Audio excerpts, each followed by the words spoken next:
Hey, so in this video, I'm going to build a Boss CE2 clone. How do I have it in my hand if I'm going to build it? Well, it's because the intro is being recorded after the fact. I recorded the build of the video.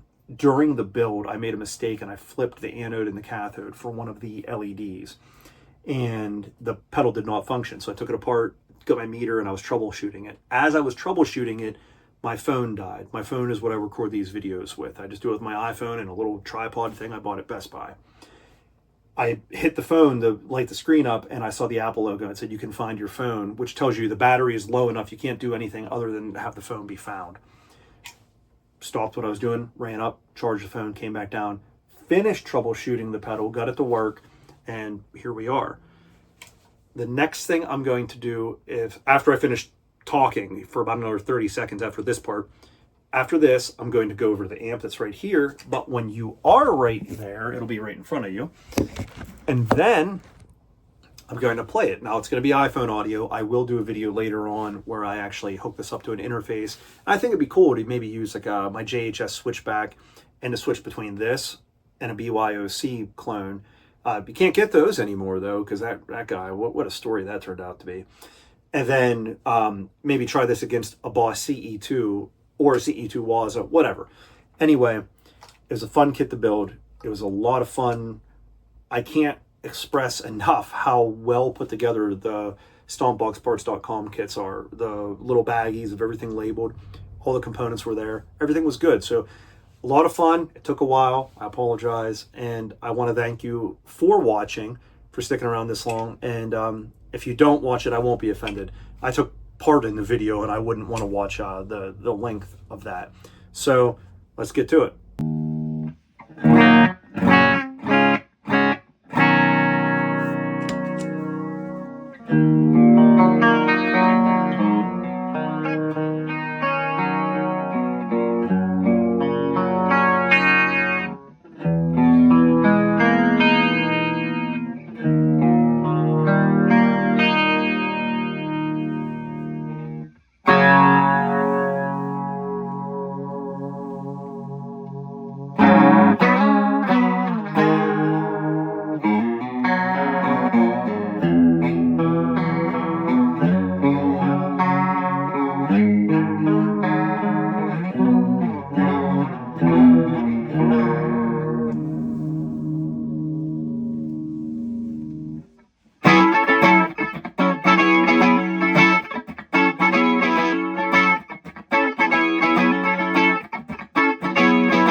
We're going to build a pedal today.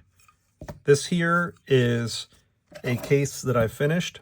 I got the case from StompboxParts.com and I got the kit from them as well. The kit is a Pedal PCB kit.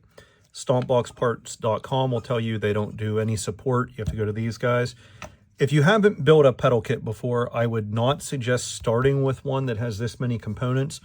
If you watch the most recent video I did prior to this, I did an EHX line pedal booster 1 clone. And aside from me screwing it up and building it backwards, that's actually a very simple pedal kit if you build that correctly the first time. So I would start with something like that, or maybe a tube screamer pedal kit, something pretty straightforward. But then again, if you're comfortable with a soldering iron, that should not intimidate you. So this is a Krylon color. I was trying to get something that closely approximated the blue of a Boss CE2. Do I have one here in the drawer to show off? I do. Boom, I was looking for something like that. And it's not the same, but it's close enough that I can get. What I mean by that is I can't find a color that's readily available as a just aerosol at the big box store. So anyway, I get the kit, I get the components. What you get is, I'm going to show you, actually this is a spoiler alert. This here is for the next pedal kit that I'm going to build. And when you get the new pedal kit from stompboxparts.com, you get it like this. So the individual components are bagged and things like that. So I'm going to get right back to this and I'll show you what we have going on here. So, and I'm doing that thing again. I'm going to attempt this time to not say we all the time, or I'm going to just give up and then continue to say we, because, you know, we don't care. All right. You'll get a parts list and it'll have all your parts on it. What I've done here before starting the video is I've made sure I have all of my parts. This here shows you not the component value, but the component placement. So you see here we have R1, actually you can't see that, I'm sorry. We have R1, R10, R13, R9, so on and so forth. All right. So this shows our placement. This is a note about the type of diode and BB delay and IC clock that you're going to have here. So the Cepheid Chorus PCB is compatible with multiple BBD delay and clock ICs. The correct polarity for the BB delay IC must be set by bridging a pair of solder jumpers. So on this board, these little pads here, these are solder jumper pads. And it looks like they get bridged in this build. So that's pretty straightforward and pretty cool. Now, this is the side the components will go in. If you watch the other video, when I built it backwards, I put the components in the right spot, but I laid it out so that this would sit with the solder side back in the pedal. That's not how you'll do this. This guy here will be components facing out, and then everything will line up correctly there. So now looking at this pad, and this is something that it's worth looking at here, you'll see there are two little pads side by side, and then across from that, side by side and side by side. Let me see if I can get this a little bit better focus. Okay, so you see there's a little pad left and right of it, and then to that there's a pad left and right. And right here, this says 3207, this says 3007. Well, when we go back to our sheet here, see if I can focus on that. This shows us any of the 3200 chips, I'm sorry, 3207 chips. We're going to use a diode that's D101 for 9.1 volts. Or if we had a 3007 chip, we would use a 12 to 15 volt diode for D101. But we know from our parts build what they've supplied us, a 9.1 Zener diode. And from our chip, this will be too hard to show you through the bag, but we have a 3207. I have a 3207. I did it again. So what I will do in this case, this paper here shows the component layouts. This here, if we flip this the way that it should be, you see the two indicators for, actually you don't because I'm not in focus. Let's do this again. There we are. Here's our indicators for our capacitors. Here's the layout. If you notice here, it says 3207. Over here, 3007. I have a 3207 chip. I will bridge the jumpers on this side. And what it appears you will do is bridge the left and the right, and the left and the right. Not like this, but across. And you don't go over to the 3007 section. You just jumper that. With that out of the way, it's time to start laying out some components. Here's our little board. Here's my little board. I did it again already, after correcting myself, 10 seconds. So maybe I shouldn't be as hard on some of the YouTubers that do that incessantly. Let's turn on that soldering iron, get that to temperature. Get some of these tools out of the way. While I'm waiting for this to heat up, it won't take very long at all. I do want to show you some pretty cool tools. Here are the crescent pliers and cutters that I've referenced in another video. I think these things are great. I like them so much. I was afraid I wouldn't be able to get them again, that I went and bought, show you here. When I first got them, I bought a second container of them. The part number is S2K S5NN. Focus on that. And I got these from the Home Depot. All right. Make sure the focus is good here. Seems to be doing okay. What I'm going to do now, I'm going to move this back a little bit. I'd like that to be more visible. I'm going to attempt this time to not pull things off the camera as I've done in the past. So what I have here is just a cheap digital multimeter, and I'm going to set this to ohms for resistance because the first components I'm going to put in are resistors. I will say that this is a very handy way to get your resistors. They're labeled as to what they are. I don't see color properly, so this makes things very difficult for me. Just trying to read the color bands, so I use a meter to double check. I'm going to come in on the focus on this, and I'm going to attempt to tell you what colors I think it is. Purple, yellow, black, red, red is what I see there. And I don't think that'll be correct. We're going to look at this. I'm going to look at this. It says it's a 6.8K ohm resistor. So to check this, I can take one lead from my meter, touch it, other lead, touch the other end. 6.75K, that is correct for a 6.8K. So we know that this is within spec. There is a little bit of a tolerance difference to them there. So where does this lone 6.8K resistor go? It's going to look silly while I do this. To me, I feel like I'm working pretty quickly, but you watching, you may feel that this is a bit slow, anemic, whatever you want to say. Something I do when I watch YouTube videos that don't involve music being played, so it doesn't matter if the pitch is altered from the speed of the recording, is that I will speed videos up.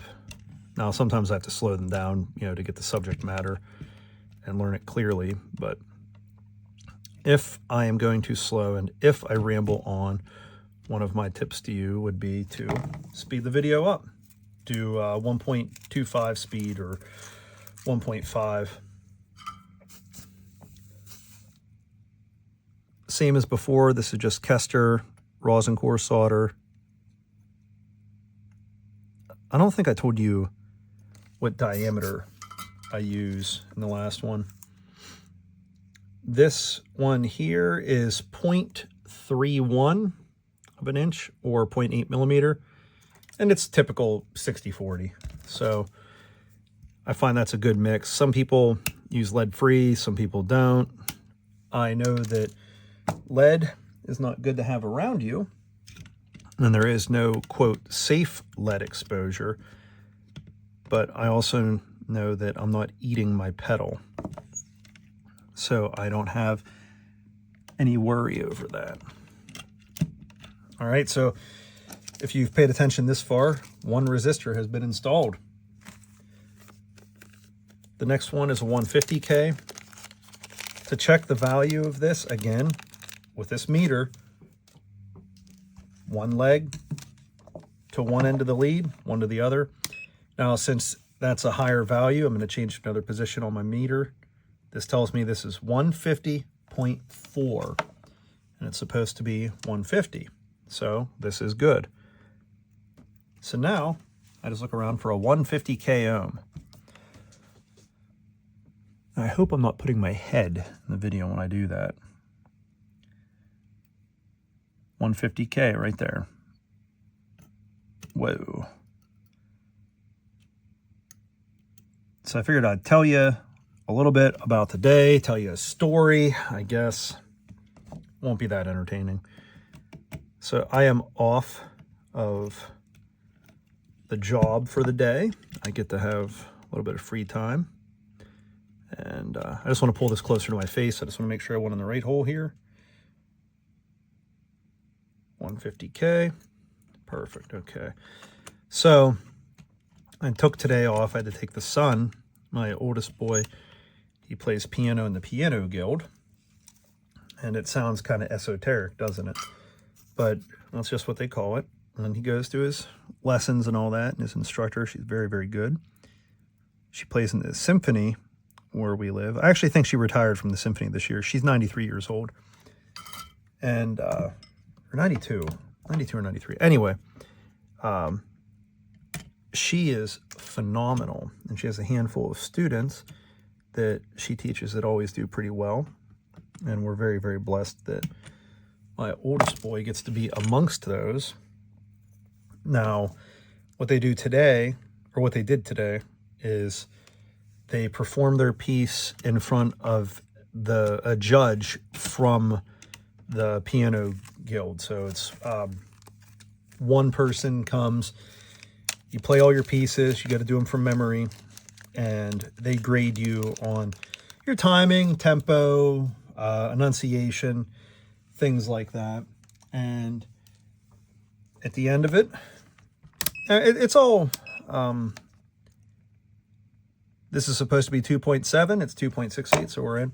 So it's nice. You know, they have a little bit of structure with it. So you may have noticed I'm doing the single resistors.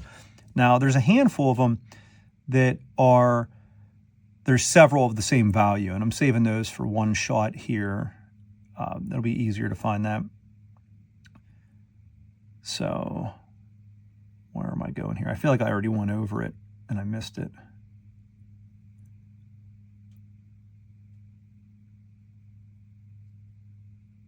Okay, I've went all the way around and I don't see it unless it's covered. And that's why I didn't see it. It's right here. But the reason I'm doing all the singles first is I find them, get them out of the way, and then I can move to the ones where there's 5 or 6 of the same value and then plug them in. This PCB holder, it is not necessary, but it is very handy. It doesn't always, you know, hold the position that you want. You know, you can't have it all. But I did my first several pedal kits. I ordered one of these, I think, after the first pedal kit, and then I built one with it, and then I built a few without it. It's not necessary, but it is helpful just to have an extra set of hands. And I want to show you another product that you may find beneficial that is similar. So what I'm going to do here is just change my orientation of this for now. I don't have to have it the way I had it before. Okay, so excuse me. This is another tool I wanted to show you. This is a Weller Helping Hands. I probably paid more for this because it says Weller. You can buy these on Amazon, but you can also buy one that looks, I don't know, almost exactly the same as this, and it just doesn't say that, and it's cheaper. If you have a Harbor Freight, go check it out. It is called a Helping Hands. All right, so recall before I said I want to do single value resistors first. So there's a handful of the same there, a handful of the same there, many here. So we'll move to the next one where there's a single, 1K. It's the same as before. I'm just checking with the meter. And I know I showed one resistor where I did this, but the reason I do this, it's multiple fold. So 0.997, so that's 997 ohms, that's 1K. The reason I do this, one, I'm verifying whether or not the person that packaged the item put it in correctly. Two, I can't rely on how I see color. I have to measure it to make sure it's the right value. Now, that makes servicing things very difficult at times, because if you don't have a schematic available and you're looking at a component and maybe you don't know the value, maybe the color bands are burnt. So I can't even ask somebody that sees color correctly, you know, my wife or my sons. Well, I don't know if the toddler does yet, but my wife does and my older boy does. So that's why you see me measuring multiple purposes. One, to verify, and two, because I can't see the color to verify it off that myself. I went to electrical trade school when I was a teenager. And when I did my work, obviously you learn to read color bands. And I couldn't do it. I had a horrible time. I could get some colors correct, some not. So the digital multimeter is the tool here. Okay, so this is supposed to be 330K. What I'm doing here on this particular meter, you set the range that it's measuring in. So this is a 330K resistor. 200K is less than 330, so I have to go up to the 2 meg. And this will measure up to 2 meg. So 0.328 meg, which comes out to 330K. Now, how do I know my meter is correct? Because it's a tool, it measures things. Well, most people that work around electricity want to verify that their meter works and that something like their tick tester works. What that is, I don't know if I have one that I don't have to dig out, and I don't want to get too far away. I know why it's not in the top drawer there, because I had it actually helping that piano teacher. But a tick tester, what it does is when you put it on top of something, so this cable here, let's see if I can get this on camera. There's electricity in this, it's flowing. If I put my tester on it, it would glow and it would show me there's current flowing through here. So we verify those off a known source. Another thing that people that work in this craft will do is they will take a second multimeter and they will check their multimeter off of another one. So this multimeter that I keep on the bench has been checked with this one. The ones out in the garage have been checked, so on and so forth. So you want to verify the equipment works, because a very bad thing would be is if you trust your meter and you think that something is either de-energized or it's one value and not the other. And then you trust your meter and you go, and oh, there was current. Or, there's live wire in there, or the value's wrong. So just reasons you want to make sure that your equipment's correct and it works well. When you're clipping your leads, you want to clip them short, but you don't want to go too close to the solder pad because you can pull it off. This resistor is 220K. Same thing is going to apply here. Since it's more than 200K, I will leave it on the 2 meg setting. 0.219 meg, that's 220K. Now let's go to the 200K and try and measure it, see what happens. See how it shows open loop? Or if I go here, 2K, it doesn't read it. That's because the 220 is higher than the value of the 200. The meter doesn't see it. That's not exactly true, but let's just, we'll leave it with that terminology for now. So we said this was a 220K. Where can we find a 220K hole? Right here. This guy goes in. I don't think I said it in this video. I say it in a lot of the videos. Resistors, you do not need to observe polarity. So you can just put them in whichever way you want. What I mean by that is current flowing from negative to positive. One side of the resistor doesn't have to be on one leg doesn't have to go one direction or the other. It doesn't, what's a simple way to say this? It doesn't know polarity. It doesn't know, just its job is to impede. That's I guess a way to say it. The resistance, it resists flow through it. So whatever goes in one side, coming out of the other, will be different. That's its job. Okay.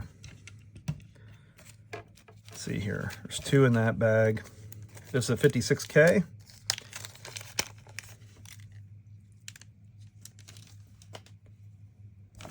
Those little baggies, when I'm taking them apart, there's a handful of them I'll keep, and then a handful I'll throw out. If I rip it, I'll throw it out. But these little baggies, having a couple of them, 56.3, having a couple of them in your box isn't a bad thing. If you're working on someone's guitar and you need to put their tuners away or something like that, you know, say you're replacing their tuners and you want to give them the old ones and the screws, put them in a little baggie. Just makes things a little bit easier. Looking for a 56K resistor. Oh, and I just want to put this out there. I'm going to put this in the very beginning of the video. Well, I guess we're probably, what, 10 minutes in, 20 minutes? So we're 20 minutes into the video. I'll tell you that if I screw this up building it, I'm not going to cut the video. You're going to see at the very end that it doesn't work. I did it in the last one. I thought it would be a good teachable moment. Like, hey, you know, I'm supposed to know what I'm doing. That's why I'm recording it and showing it to you. And then I screwed it up. And then you learn to troubleshoot. So, yeah, Piano Guild did that today. Got to remove the kid from school. He was doing PSSA tests. So, pretty much an aptitude test for kids. They do them every so many years. They're tested in a variety of subjects. So he got to leave school a little early. And then, you know, you're grown up. McDonald's isn't as appealing, but when you're a teenager, man, that shit's like crack. Okay, this is rated as a 33 ohm resistor. Oh, I bumped my camera. Okay. Yellow, black. Is that gold or silver? Gold, and then red. That's what I see there. So now for 33, because, you know, that's low. It's less than 2K. 33 is almost considered conductive. So anything less than 50 ohms, you pretty much, it's letting you know there's current go through. So this here is rated 33.3. Did you hear what it beeped when I first laid down on it? That's telling me that's almost the same as a straight piece of wire, but then it senses resistance and it shows us the 33 ohms. So if you have a resistor and it's lower than 100K and you need to check it, because if you go to your 2K on your meter, oh, it shows it. Okay, sometimes it won't, but it shows here 0.033, but you can also use the continuity setting. There you go. All right, so where is the 33 ohm hole on this guy? And this is going along pretty well here. Not 33K, 33 ohm. When you're looking at a printed PCB, or if you're looking at a piece of nomenclature, 33 ohm can be written as 33R, okay? Now, what that does is that kind of eliminates confusion between 33K, which is a lot more than 33 ohms, and it makes it easier to put on a PCB that's recognizable. You know, so you see the R and you're like, all right, that's definitely not a 33K.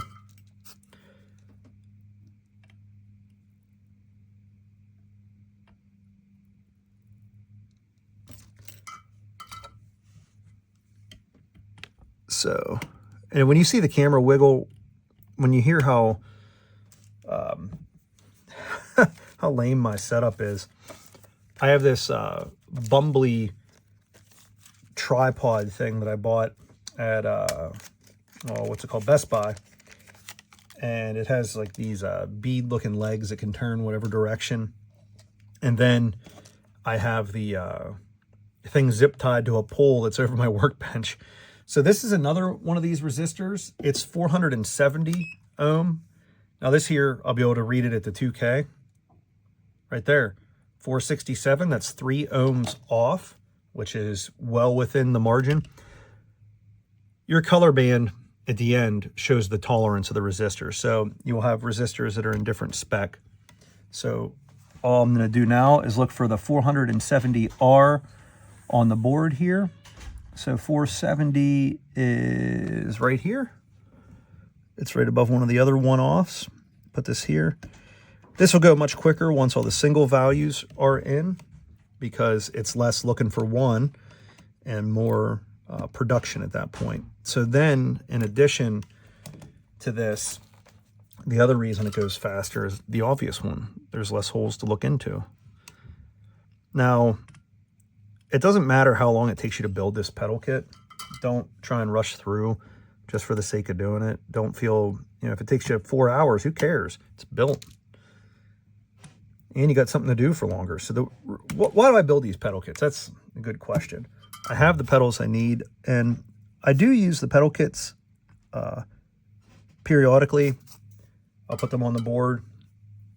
But the primary reason I build them is for fun. I enjoy the process of sorting the parts, soldering, and all that. What I don't enjoy is sourcing the individual parts. Okay, this is a 470K ohm resistor. So not 47, but 470K. We have to go above the 200. I have to go above the 200. 0.466, that comes out to the correct value. So I look on the board here for a 470K, and there should only be one of them. I think it was over here.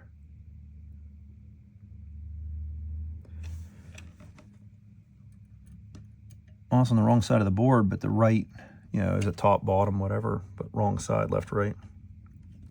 Okay. So I tried to get my kid to, I was like, hey, you want to blow out of school and go to the baseball game instead, going back?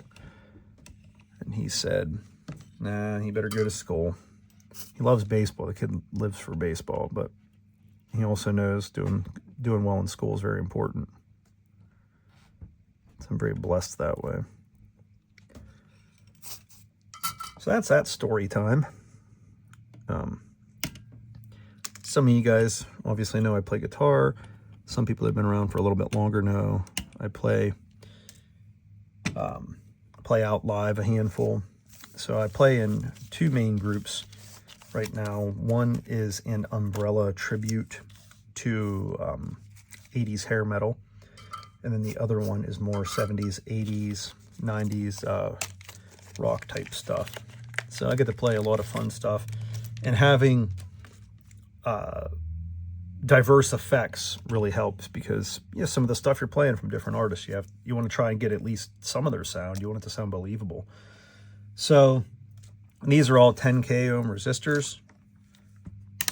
Go to the 20K setting.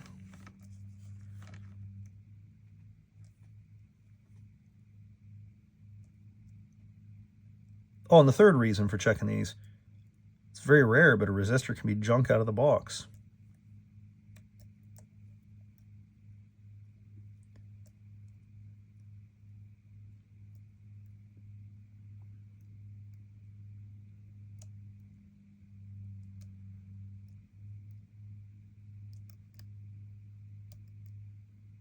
Hey, these are all pretty close.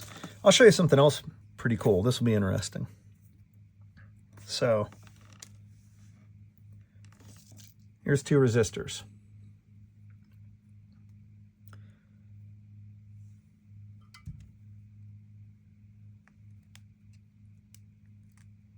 Just putting a little twist on this so they stay together while I do this real quick.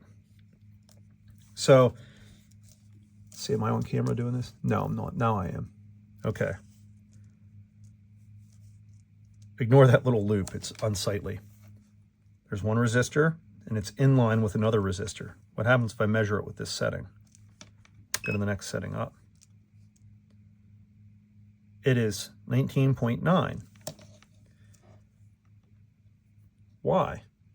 Because they're in series. It's additive. So one value plus the other in series adds up to the other.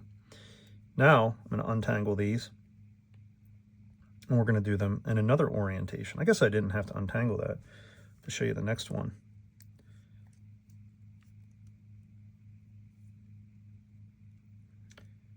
And I don't have to be as aggressive with this.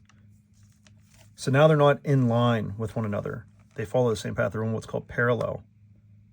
Huh, it's 5K ohms, it's less. Resistances in parallel aren't additive like they are in series. So that's a little bit of electrical theory for you. Not too much. I don't want to go too deep into the water with this. One, I don't want to misspeak, because sometimes you mean to say one thing and you say the other. And then two, the other reason is because the video's purpose is not to be, hey, let's make everyone an electrical engineer. I'm certainly not qualified to do that. I can tell you what I know. Somebody that knows more could tell you what they know, but that's that for now. So I'm going to get the two in that I had to booger up first. Remember, the reason they're boogered up is because I twisted the leads to show you resistances in series and resistances in parallel. That's all. So, I forgot to say this. So at the piano recital, the one woman who was hosting it, she has a lovely little home here in town and nice piano setup. So the piano guild judge is like, this is pretty good. I can certainly judge my competition here, or not competition, judge the work here. And we're out there, things are pretty cool. We were having some minor discussions out in the kitchen area while the kids were going. The one woman there, she said, did you see the guy that fell over the ledge at the Pirates? And I'm just going to say fell over. We don't know if he jumped, he pushed, whatever. I saw the video. I don't know what the hell happened. I'm not qualified to comment. So anyway, we were talking about that, and then excuse me, I did it again. And then we were talking about music judging and travel. I don't travel very much. I travel around here when I play, but the woman that owned the home, she was recounting her trip to Japan when she used to judge piano over in Japan. Now, if you saw this woman, you would not expect to hear that she lived in Japan for a couple years. And so naturally, I'm fascinated by this. I need to know more. Well, what did you do there? Why were you there? When was it?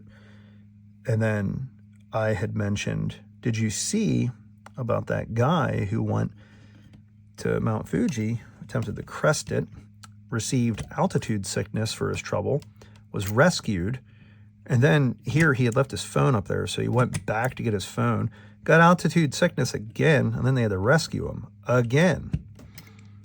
And she said, hold on.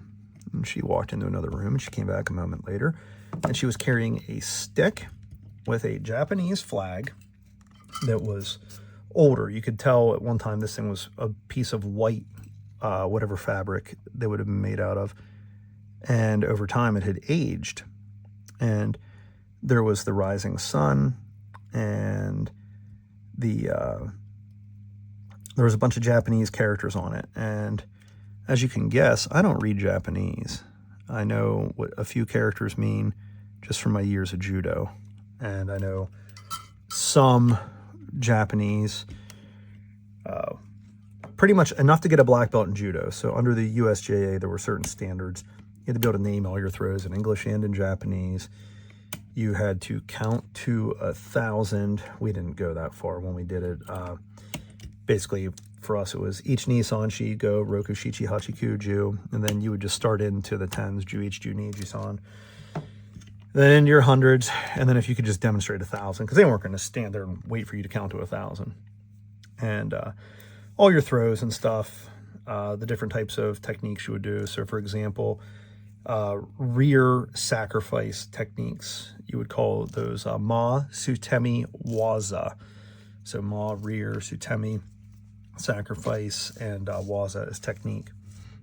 And that waza can mean other things too, but in this case, it's technique. So that's the kind of Japanese, like I know, or like, you know, it hurts, you get an injury.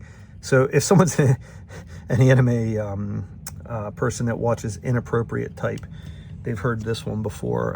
Itai, that means it hurts. But in a judo thing, you know, you'd point to the injury. Itai. Mate, I mean stop. So, you know, I'm injured. Mate, itai. You know, it hurts. I'm injured. Stop. That kind of stuff. So we had a pretty cool chat about that. But here, so the stick that she had brought out, it had these stamps on it. And I guess this is when she went. So this is a number of years ago. She told me it was 50 years ago she was in Japan. She said that there were little houses or huts that you could like refresh at for a little bit, like rest.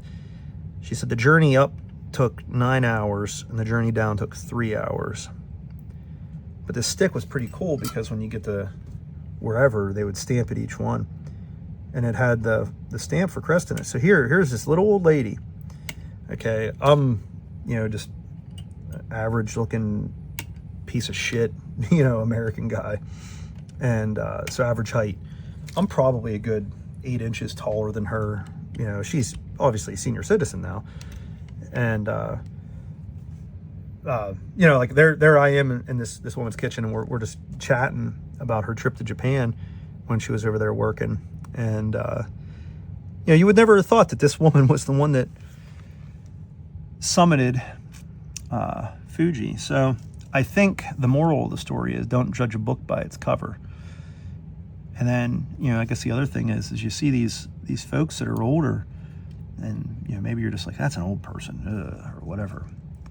But these people have lives that were as interesting, or probably even more interesting than ours. They didn't have cell phones to distract them, and YouTube videos of idiots building pedal kits. So, I don't know, probably enjoyed a better quality of life. Maybe we're happier to not be bombarded by the 24-hour news cycle or whatever. I don't know. Now I'm just talking out of my ass. But I just thought it was cool that the woman there was so well traveled. And then the other cool thing about it is she's very kind. And I told you my son's piano teacher, she's getting up there. She's 93, I believe. And, she's probably going to retire someday.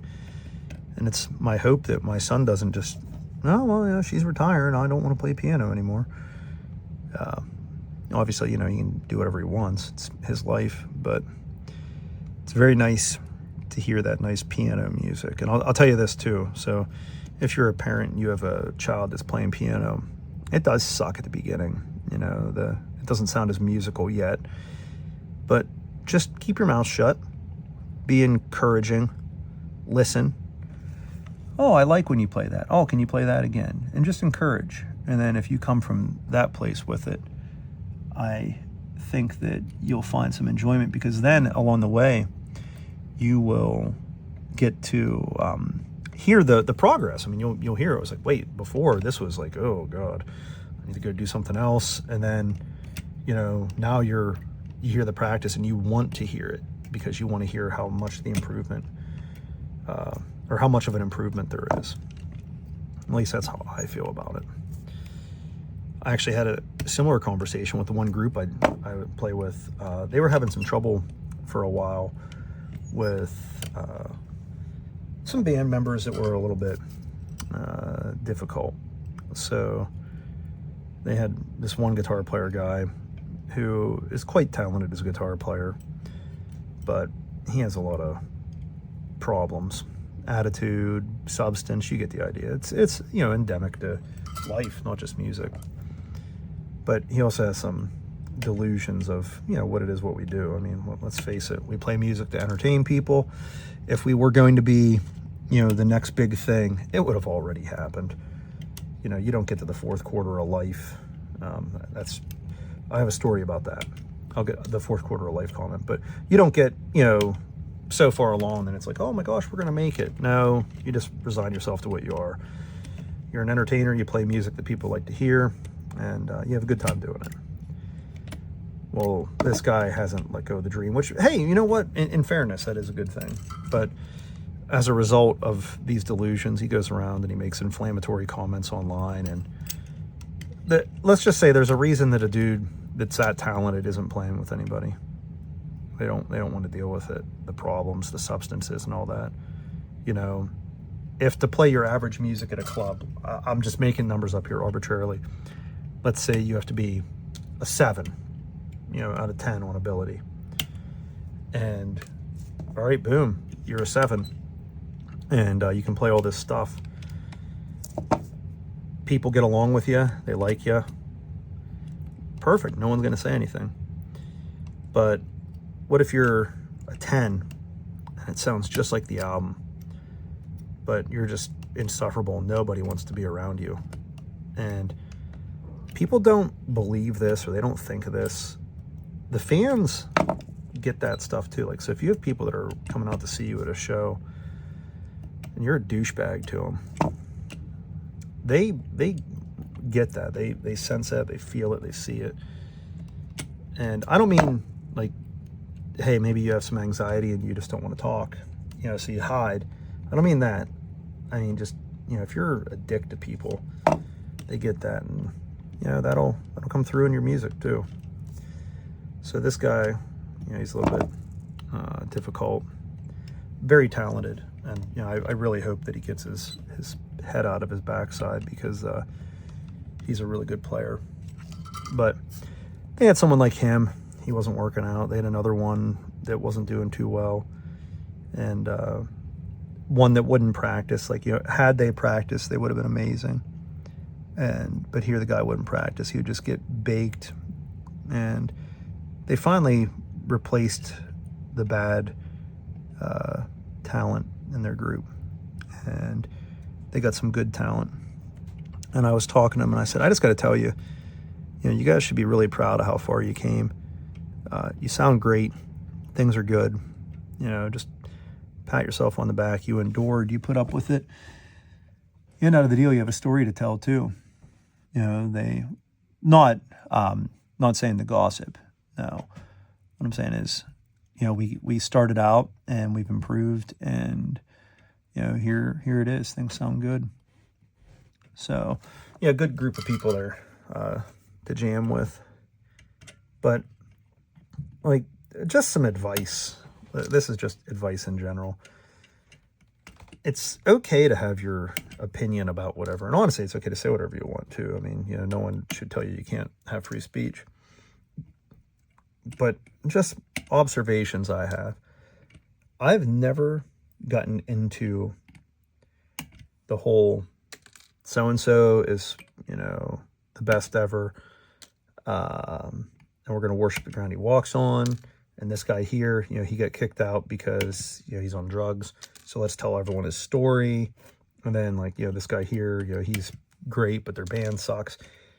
Don't do that. Just, you know, if you don't like them, you can keep your mouth shut. Because you get online and you start saying a bunch of shit, right? So let's just say, for example, you're looking at a band and there's 5 members in the band. Jeez, excuse me. So you got 5 members in this band. You're playing pretty regular, or they're playing pretty regular, and you're running your mouth about them. Band breaks up, and where are you? Well, you're looking for somewhere to play, aren't you? 47K, 47, 47, 47, 47, 47. All right. So that band breaks up. Your band breaks up. You're looking for someone to play with. And then you find out that, oh, yeah, there's an opening. But the guy that you made fun of, it's his band. And you're not going to get in that group. And, you know, what do you do? So it's just, sometimes it's better to keep your mouth shut. Don't get online and spout a bunch of shit that you don't need to. That's my advice. And I always try and say something positive about another player too. I think that there should be more support between the players and the community. You know, the music community really does survive off of the grassroots at the ground kind of thing. How do I want to say it? Look, if you were going to be famous, you already were.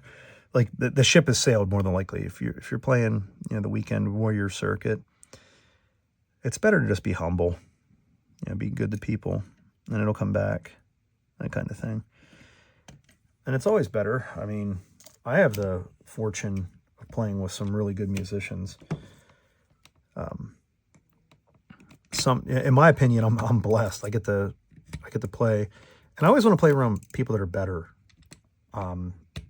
because this is the old judo mentality. And I apologize that I mentioned that a lot, but it was a hell of a long period of my life. I mean, it was over a decade of competition, training, and all that. And the mantra, it sticks with you. And we would always try and train with people that were better than us, because the high tide raises all ships. If you're better than me and you can throw me, well, if I keep learning from you, eventually I'm going to be able to get you. And then eventually you'll be able to get me back, and so on and so forth. And then just everyone keeps getting better. I mean, that's what it's about. Like, I feel really good when I get a guitar solo or something right, but I feel really, really good when I'm playing in a group with someone and we have, let's say we have a harmony. One of the guitar players I play with, he's very, very good. Very particular, very stubborn sometimes, in the right way. I don't mean this is any sort of negative, but he'll bring the best out of you, because if you're doing something wrong and, you know, he sees it, he's like, do it right, you know, do it better. And the reason is because he knows you can. So, I mean, it's good to have that reinforcement. What do we got here? 2 more 47Ks to do. Then I'll cut the leads and we'll move to the next value. So yeah, just, you know, talk your people up. That's 4K7, 4K7. This is 47K. Okay. Yeah, talk the other people up. Oh, did you see so-and-so? They sounded good. Maybe part of the set did suck. Talk about the good part. That's just some advice. There's enough negativity out there. You don't need to create more to find it. You can just absorb all that's out there until your heart's content. So, what are other things I can ramble about? I can talk to you about the local government. And when I say local government, I don't mean anything to do with national politics. I'm talking school board, whatever. And it's not, oh, the left, the right, whatever. So please don't think I'm ever going to do that to you. I want everybody to come here and enjoy what they see, and I don't care if we agree on the polls. So when I speak to the locality, all I'm talking about is bad decisions that our local leaders have made. So at the county level, we have these people called commissioners. I'm sure you know what a commissioner is, but the commissioner, we have 3 of them. Where we live, the people tend to lean one way versus the other, so you typically have 2 commissioners of the party of the majority of the population here, then you have 1 of the, quote, minority party for the area. And really, I'm just going to be dead honest, truthful with you right here. When one of the conservative ones was running, they said that they had an almost 100% conservative voting record. Okay, well, if you're somebody that wants that, that sounds pretty impressive. But if you're somebody that follows local government, you'll know that the Liberal had an almost 100% conservative voting record. So it was kind of disingenuous, if that makes sense. I don't know why it pissed me off as much as it did. And I happened to have been actually at a baseball game where that politician was. And I don't like politics mixed with my baseball. I like to go to baseball to just see the game, see the athletes, talk to my friends. And, you know, we all believe different shit, and we don't argue about it at baseball. So I was a little irritated seeing politicians campaign at the game, but I kept my mouth shut. You know, it's not my place to say anything. And the one girl, she kept holding a sign. She kept hitting me with it. And she didn't mean to hit me. Like, I don't mean strike. I mean, just she was moving and it kept hitting me. And she apologized. And, you know, it was nice of her. I didn't have any problem there. And I just told her, I said, why don't you guys just watch the game? You know, put the signs down. Just watch the game. And she's like, oh, my mom's running for the office. Okay, I completely get that. You're proud of your mom. You know, good. But, you know, I don't need to hear this. And then her mom come over to talk to me. I'm like, oh, man, that's a bad mistake. And she's like, oh, my daughter told me you wanted to talk to me. I'm like, you were wrongly informed. Like, I'll be honest with you, I feel actually kind of uncomfortable even talking about local politics on this, because I don't want anyone to think they need to be alienated. But our local politicians, we have 3 commissioners, and we just had new ones in the election that happened last year. So the one dude, his background leads him to, to vote a certain way and to prioritize certain projects, and, the other one's backgrounds or whatever. Well, one of the things that we have coming up is the construction of a new prison. Now, this is something I don't quite understand. You talk to the other people, oh, we need it. The prison's from 1863, blah, blah, blah, blah, blah. Okay, that's true. Part of the prison is from that year. There were add-ons built onto it. And, it's right in, so where I'm at, I live in a county called Blair County. And there's a courthouse, and then if you walked, it's like minutes to the courthouse. If you're taking in transport, it's probably 5 minutes, to load you up with your cuffs, whatever they do. I'm not well versed in getting arrested. It hasn't happened yet. So anyway, the prison's bad, and they want to build a new one. Okay, that's good, right? Build a new prison. If we need one, build it. Oh, it was read. Sorry. These are 33K. Yep. So build the prison, do whatever. Well, what did these idiots decide to do? They were going to use eminent domain, and they were going to take ground from the cemetery, one of the biggest cemeteries in our, I don't know if Carson Valley is larger than Alto Rest or not, but one of our larger cemeteries. I feel comfortable saying it that way. And they're like, oh yeah, we're going to take your undeveloped ground, because they have ground behind their compound, and it's where here's the reality. People are dying every damn day. And, sometimes they had a good life, and sometimes they didn't have a good life, and sometimes you mourn their loss, and sometimes you don't. But let's just face it, there's, bodies, and you have to put them somewhere. So it's not unrealistic to think that a grave ground would want to have more property to expand their business. Well, eminent domain, they were going to take it's part of a cemetery with eminent domain to put the prison. And it's like, that's completely stupid. Oh, but it's convenient because it's right by the courthouse, and it's right by, so transport for the prisoners will be easy, whatever, blah, blah, blah. Okay, that part of the argument does make sense, that it's close. But, taking a cemetery, now that's read a room. So they backed off of that after pretty much everybody in our area was like, this isn't good. The population of Blair County, according to the 2020 census, is like 125,000. We've had a declining population trend in our area. Okay. The Hollidaysburg, Altoona, Duncansville, there's probably around 40,000 people. So I can see why they would want to keep the prison, towards the more populated areas. But at the same time, move it somewhere. So we have a place, it's only a couple miles away. And there was a paper mill there. They've torn down the paper mill, and they're going to develop it into something. Why not take the old paper mill ground that already has utilities set up for industry? And what I mean by that is there's sewer already there that can handle a paper mill, so it can handle a prison.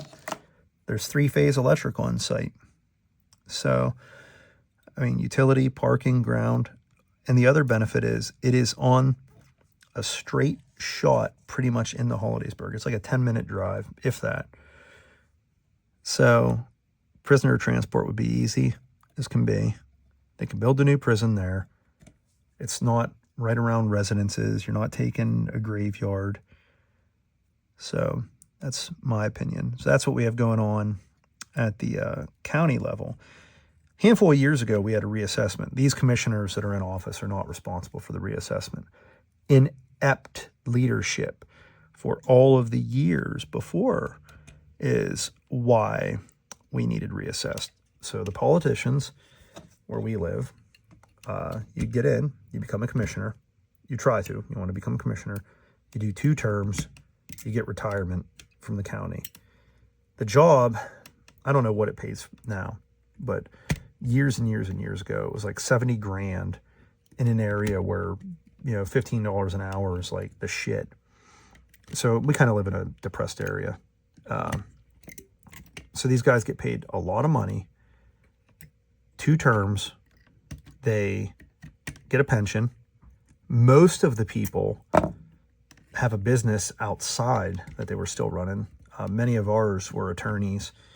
Of our current commissioners, 2 of them are attorneys. Before that, there was an attorney in the midst, just a lot of that. So anyway, they go in there, they do their time, they get their pension, they get out. Well, how do you get your second term? I will not raise taxes, so reassessment doesn't happen. So for a while, our county had the oldest assessment in the Commonwealth of Pennsylvania. And the people that got us reassessed, I mean, it was necessary. There were people paying not enough, people paying too much, and people paying what they should. Well, the reassessment happened, property values and all that, blah, blah, blah. And things are pretty good there. People were fit to be tied when it happened. There was a lot of real estate transactions that took place solely because people couldn't afford their property anymore. So outside of this, I'm a real estate broker by trade. I have a license in the Commonwealth of Pennsylvania to transact real estate as an associate broker. So the difference between an associate broker and a broker is pretty much who runs the show. So I have the same license that you could open a real estate office, but I hang my license at another real estate office. So during the reassessment, I remember one property that I sold.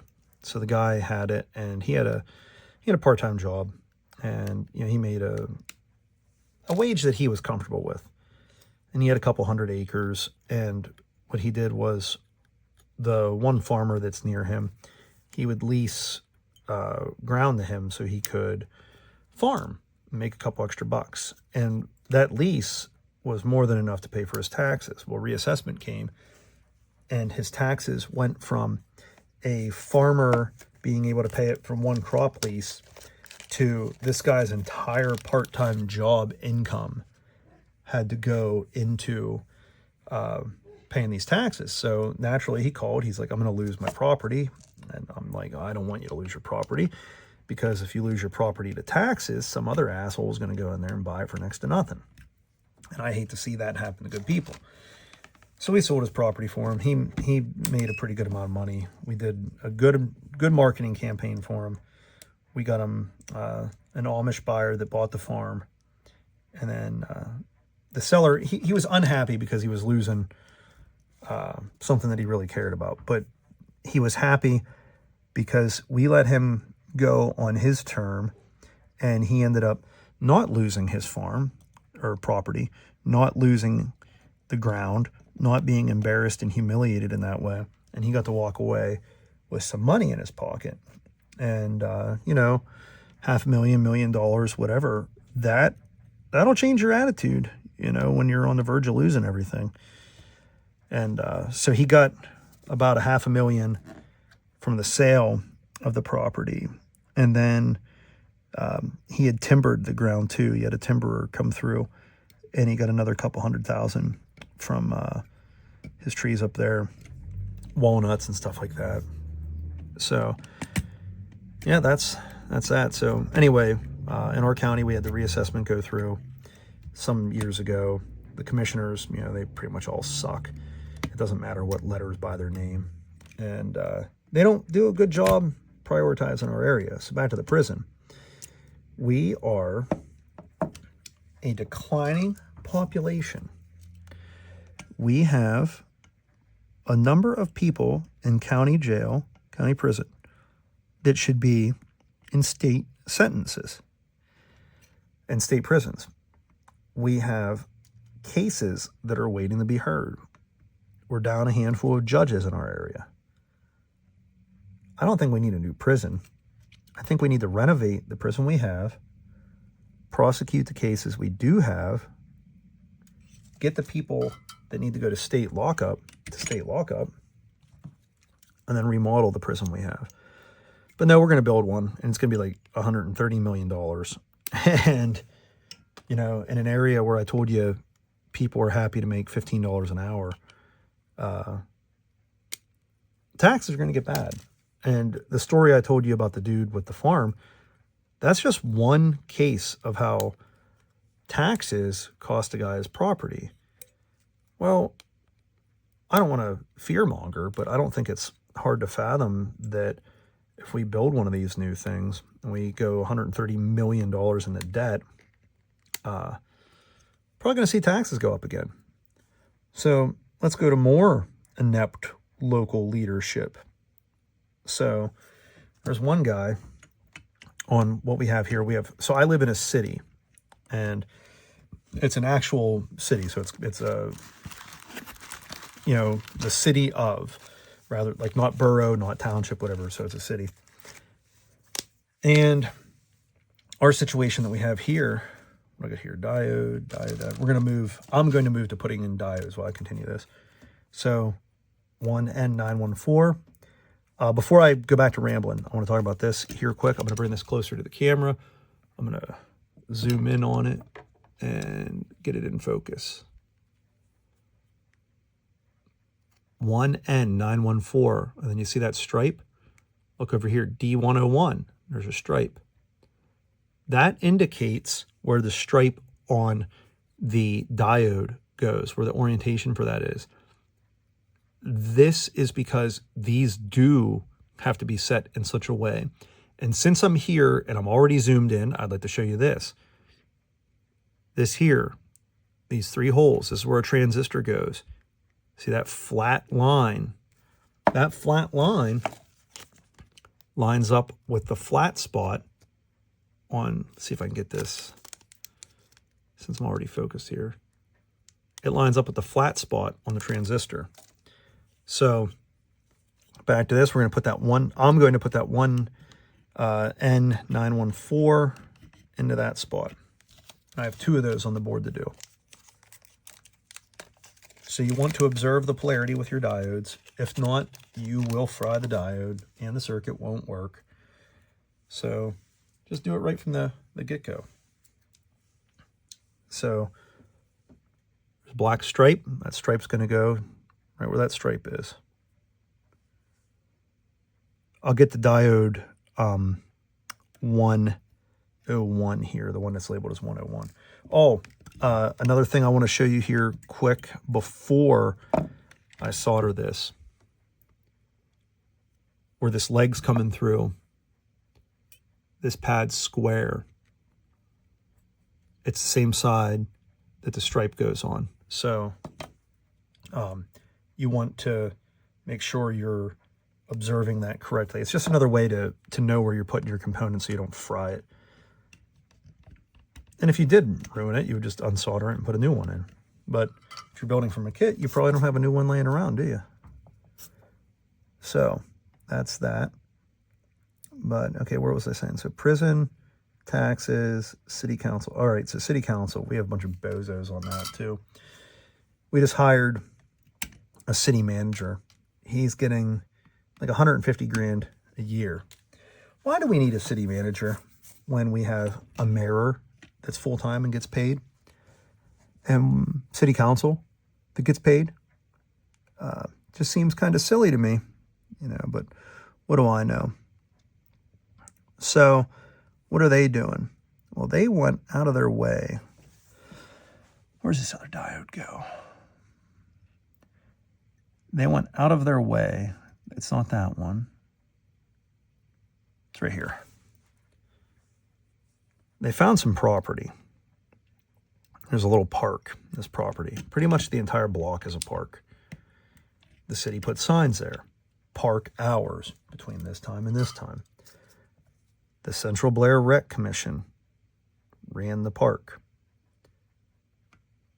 The city has a bunch of blighted properties.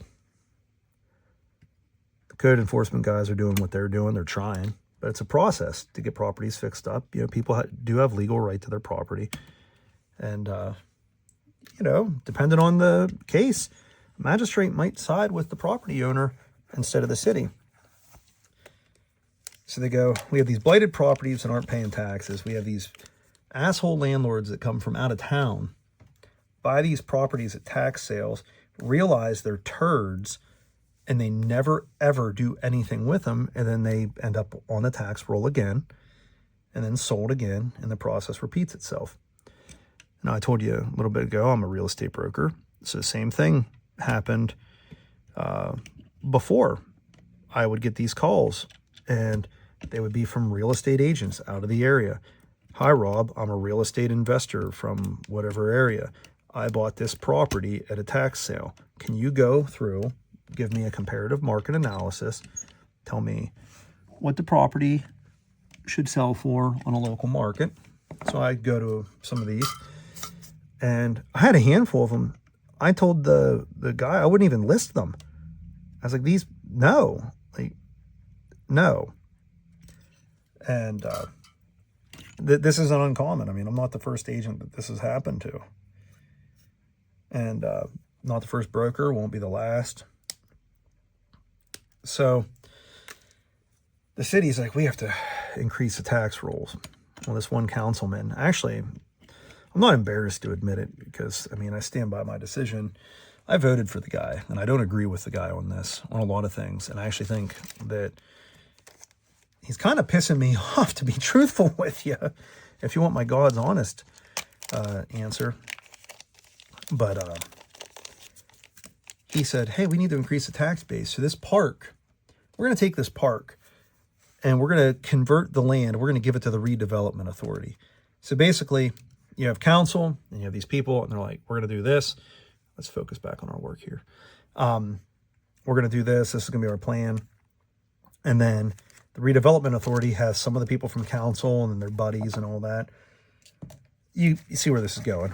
So the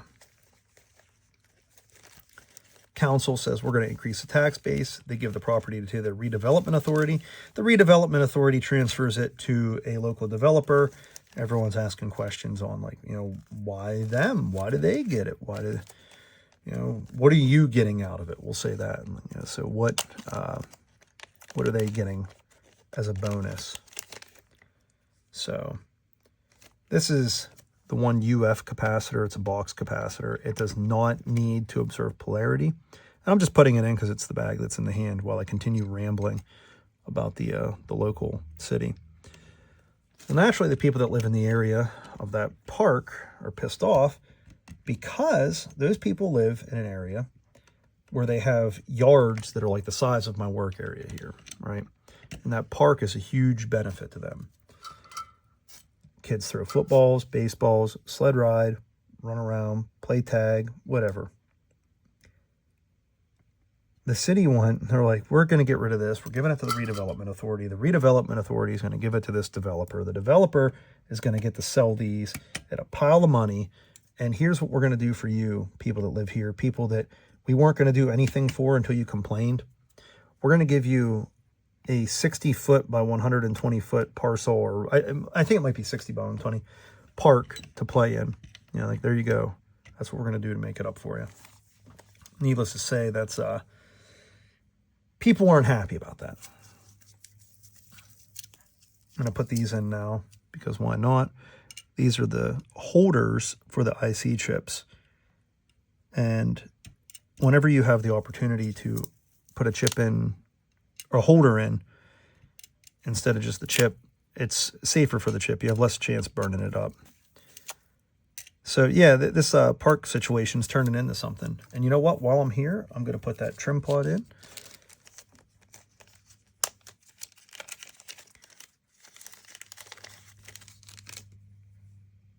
And want to orient these legs correctly. I'm actually going to do one thing first here. So I'm going to take these two out. I'm going to install these components quick, and then I'll show you why I took that out.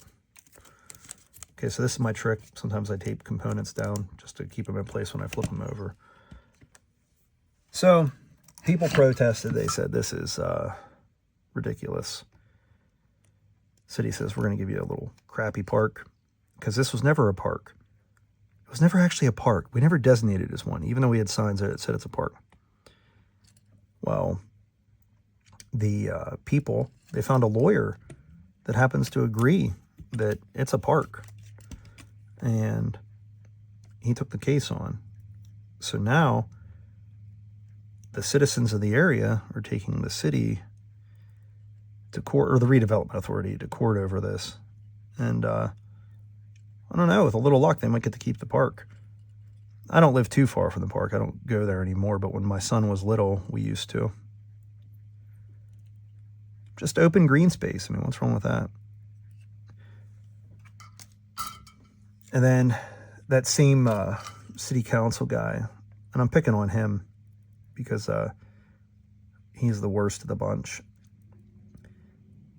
He's been pretty much pissing everyone off, insensitive comments to the citizens. And the guy's a local business guy too. And it's affecting his business because people aren't happy with his decisions, even people that picked him. So that's at the city level. There's some other nonsense going on at the city level. For example, most of it's property. Basically, there's a lot of people getting deals that are pretty good. You have to wonder who's getting the back end. You know the expression, follow the money. It's always true. Always has been and always will be. So I'm just putting my eyes close to this so I can cut something here. I'm sure you've noticed an improvement over the last couple times that I've done these. I haven't pulled it off the camera as much, and that's why. Kind of want to try and get that in a little better. So what resistor is that? That's a third one up from the bottom. Probably going to burn my finger. Hopefully not.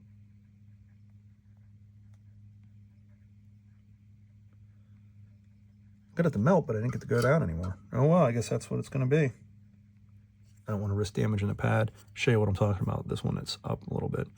Won't affect anything. All right, so the reason I pulled those out, it's time to do this jumper. And I'm going to reference the instructions just to make sure. And the reason I did it this way is just it would have been more difficult to get in between these. Oh, be quiet. So the council guys, they're upsetting people because people are getting property and they're wondering how. And it's like, oh, we got to increase the tax base and we're going to do this project. So there's this main thoroughfare. Gas companies went through, ripped up the road. It's like, you know, it's bumpier than this. They're putting all these sidewalks in. People are like, why are you putting sidewalks there? There's a whole other stretch where a Department of Transportation is doing a project. Why don't you do the sidewalks there? Because if they're going to resurface the road, the perfect time to put those sidewalks in would be right before. You know, let them take the old surface off, put the new curbing and all that in. Boom, done. I mean, and it would look nice because it's one of the major entryways to the city. Nah, not these bozos. So, where's that paper that says what we have to do with that diode here? Oh, it's right under me. Oh my gosh. Okay, so what chip do I have here? This one here is V3207. Go to this paper here. V3207 gets the 9.1 volt. We already knew that because that's what we have. And these are the solder jumpers. The 3207 side, these two go together, these two go together. So I'll do that now. 3207.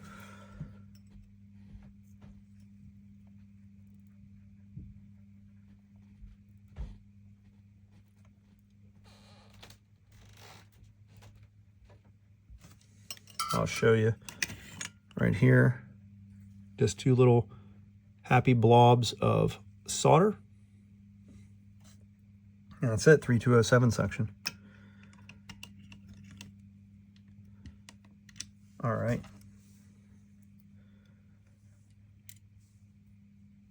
And there we are. there I am, I guess. I'm doing that we again. Time to put those guys in, solder them, make sure they're tight.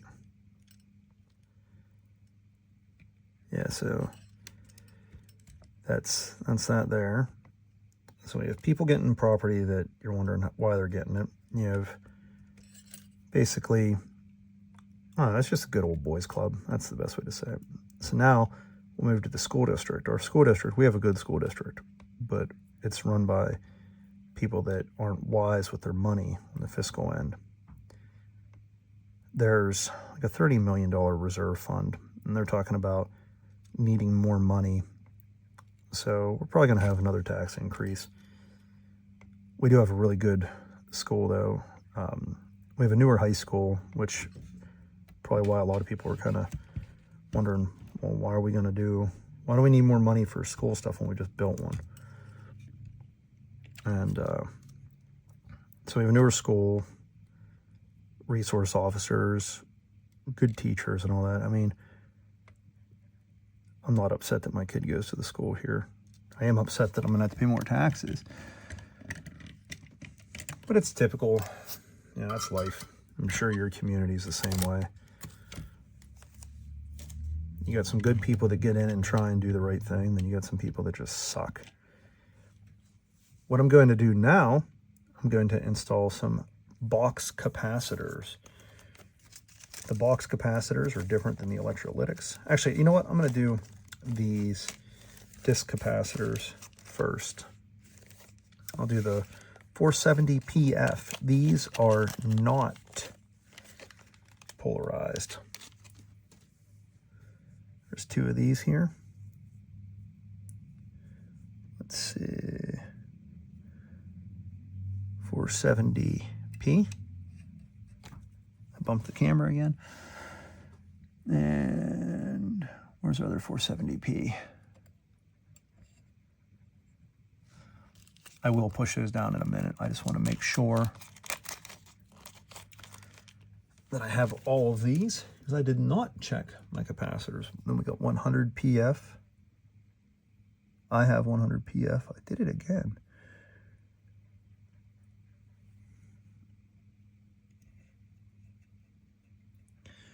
Here's another 100.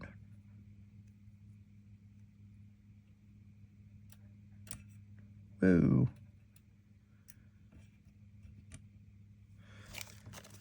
And here's a 47. Oh, that's a little short-legged guy. It's our 47.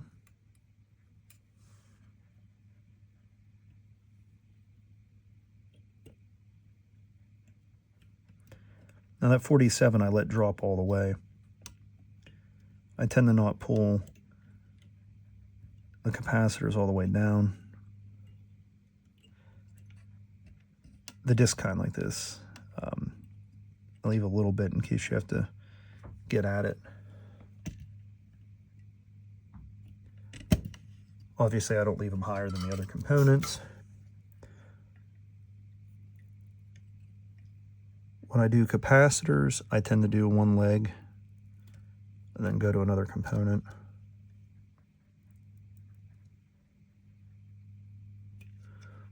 That's that one there. So this one is the other one.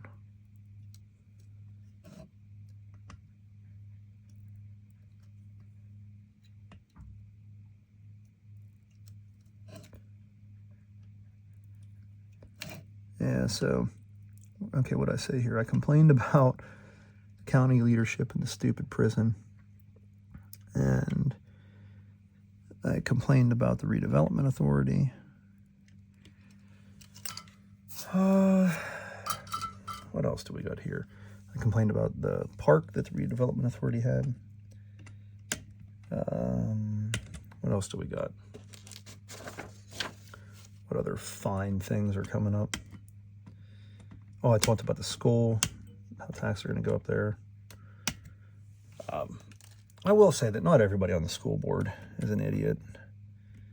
You know, like I said, you get some people in there, and I think for the most part, you know, least lately, people get upset about something and they want to go make a change. And I think they go for the right reason. We have a situation here, one of our local elections coming up. We got a dude that's a state rep, and he's genuinely well liked by both sides. Sorry that I did that work out of focus. So, you know, he's a good guy. When he campaigned, he went around and he talked to a lot of people, and he had a lot of cross-party support. And then he decided that he's going to run for judge. And that's a shame, because he'll make a great judge.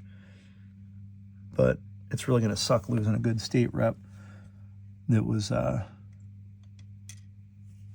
he's a good dude. You know, he worked for both parties. He took care of people. I remember when he was campaigning, he was door knocking. Guys like 11 feet tall, knocks on our door. My wife answers. My wife's, you know, normal woman height, and she looks up like 2 feet to see him. And he talked to her. He answered questions. I know people that stop him with concerns, you know, that they can't get a hold of somebody at the DMV, or, you know, maybe a license thing, like for one of their professional licenses. Takes care of that stuff. I mean, yeah, there's stuff that they say they're going to do and they try and they can't.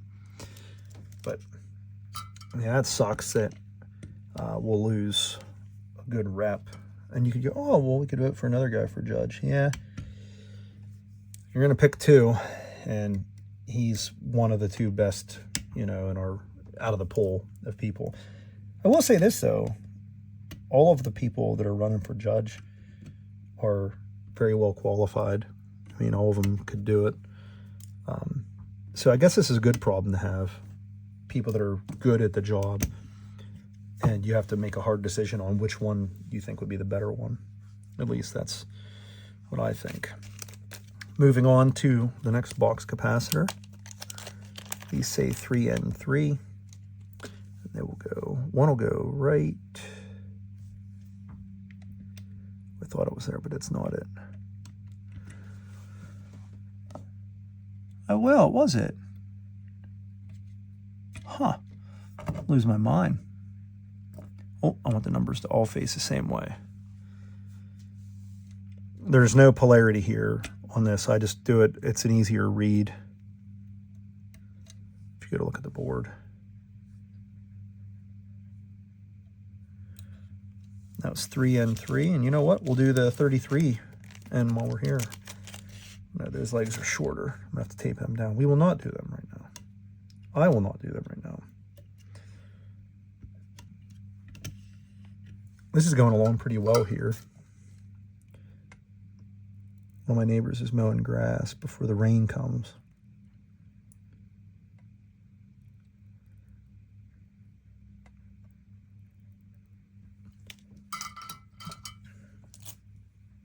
Yeah, so something you can do if you want to get away from some of the 24-hour news cycle nonsense and the constant barrage, but you still want to be informed, just look into your local politics. Things that directly affect your community. Strong community is a good thing, you know. I will say, though, excuse me, while our area is typically more one... Hold on, one more. Okay, there, should be good. We tend to lead more one way than the other on some issues. For the most part, people are pretty respectful. I mean, there's assholes everywhere, but there's been some protests and stuff, and our local police department was there, and they just made sure that everyone was safe and things were good and people behaved. I mean, I guess that's the big thing. Just behave. You know, don't go out there acting like an idiot, then getting yourself in trouble or hurt or worse. I used to be pretty involved in all of that and pretty vocal. And you think it's like, oh, you know, I'm stating my case or whatever, and making good points, and people are they're lining up to agree with what I think. And no, they're not. Nobody's changing anyone's mind. You know, we're fighting with people, calling each other names like idiots, and you know, constantly bickering and fighting. Now, I just told you how I like to do one leg then the other on capacitors, and I've done the last handful one at a time. So I guess I'm a liar. Maybe I should run for council. I'm not. That's a joke. I have zero desire. But no, local stuff that you can get involved with is where it's at. But back to the protests. Yeah, there were some, like when a lot of the more popular nationwide stuff was going, there were some protests that come through the area, and people let them do it, you know, and like, hey, whatever, fine. And there were some people counter protesting and stuff. Just like, I have better things to do with my life. Oh, but back to what I was saying, you know, you do the stuff and you think you're changing minds or whatever, and you're not. You're not informing anyone. You end up in these base arguments that aren't any good, and just nobody's any better for it.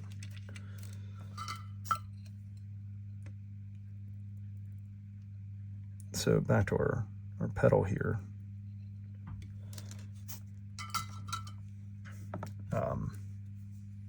I guess, what else can I talk about other than the pedal? Because this is pretty much just academic. I'm just soldering these components in. Let's see here. Get that out of the way. Get that out of the way. More capacitors. 33 NF. Here we go.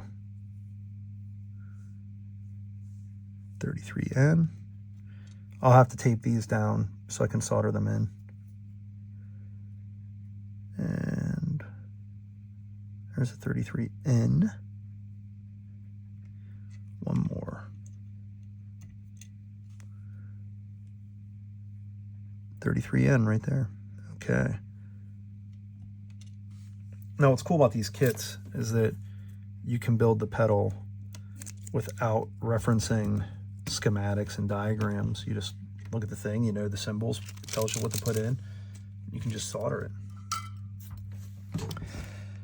What else we got here? So road work. Pennsylvania State Flower is a road cone.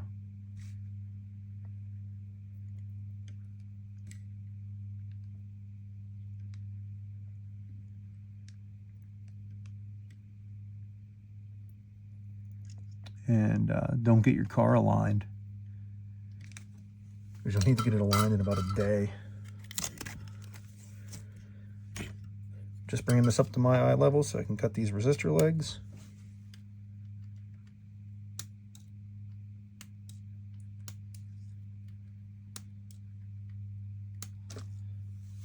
Yeah, so now I no longer get into any of those conversations. I just, well, that's nice.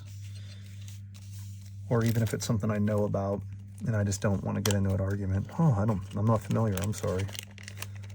And my quality of life has dramatically improved. I still believe, you know, in things, and I still think that, you know, we need to be good people, and there's certain ways that we need to act and all that. But I just think it's easier to live peacefully, also. Then again, well, maybe that you could extrapolate on that. I mean, if you just say, oh, living peacefully does not give you any of the strife that life has to offer, so are you really living your fullest if you haven't shouldered any burden? That's awfully philosophical, isn't it? But I don't know that you have to shoulder a burden to have purpose in life. You know, if you're just happy, you're not hurting anything, what's it matter what you do? We are almost done, or you're almost done watching me install these capacitors. Unless you already logged off, then you won't hear me saying this, and that was all for nothing. Okay, 47N goes right here. After this, I will do the transistors, and then the electrolytic capacitors. And what are these? 8N2, two of them. They both go right here. I think that's it for capacitors after that. I think I got all the bags, of, aside from the electrolytics. I believe that to be everything. Where's the other one that I laid in?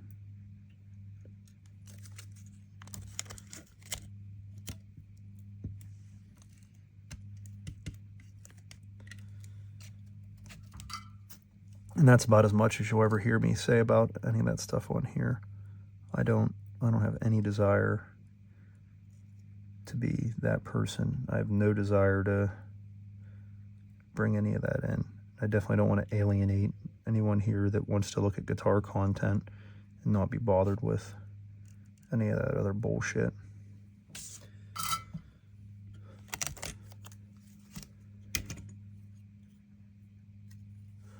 Just gonna heat this up and push this one just a little tiny bit. That's all. Just making it look a little neater. Time to cut.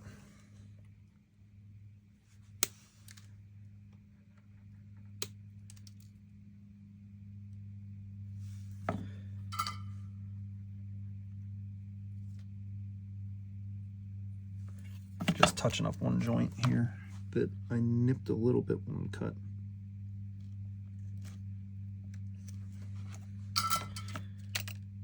I didn't nip the pad, but when I cut it, I didn't like the way that it looked. I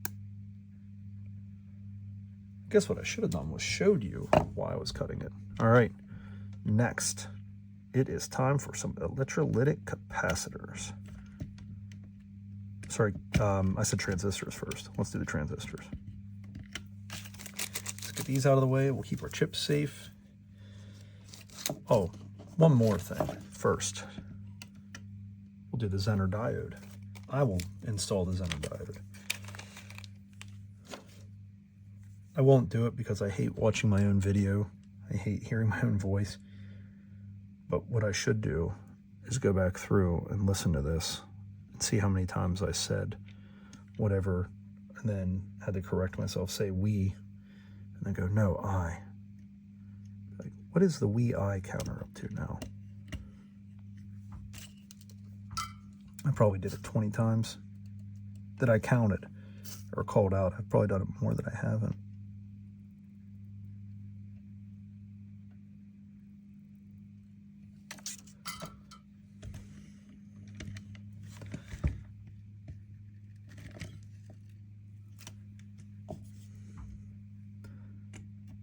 So everything but transistor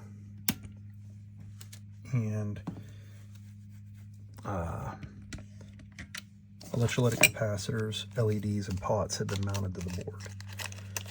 This is coming along really well, making good time. I remember what I said about the flat end on these and the flat end on the board, they match up. So this flat points this way.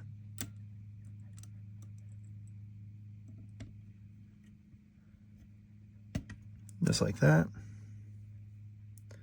This flat also points down.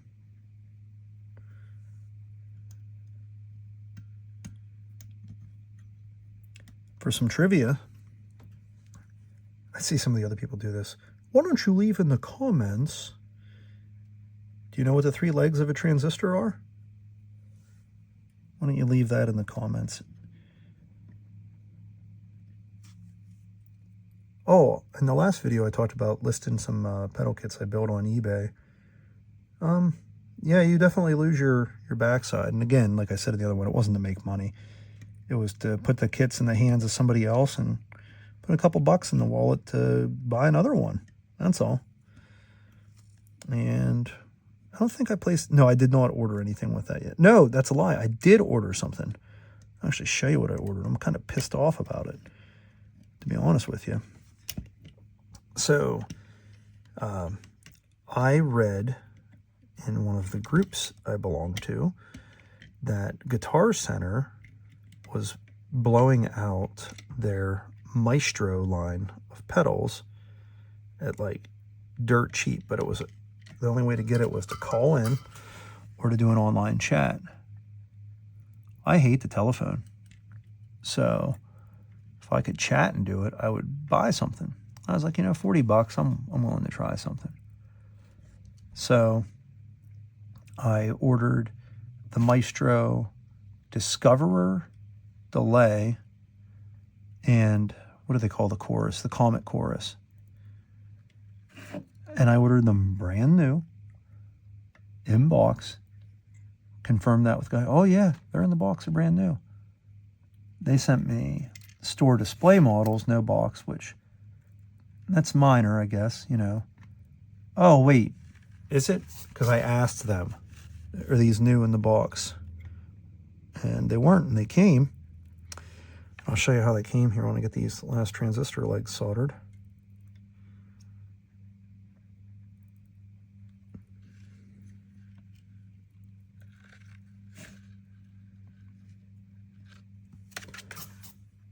And after I make sure I didn't bridge a joint. I didn't. I don't know why. I thought I did. But I did not. So let me cut these and I'll show you what I'm talking about.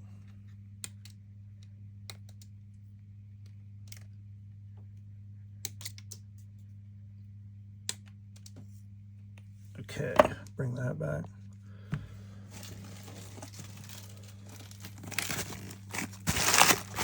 So this was brand new in the box.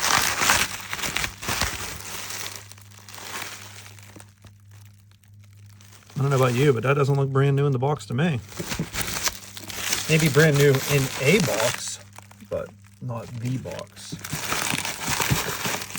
So those will be getting sent back. Still might try them and see if they're any good. All right, electrolytic time. Here it comes. The electrolytics, you do have to observe polarity.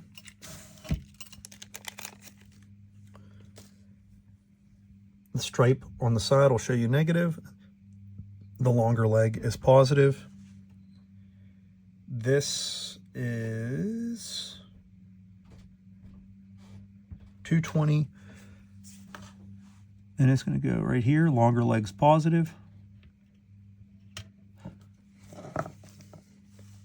Let's look for a 100U. Again, observing polarity. Long leg to the square hole.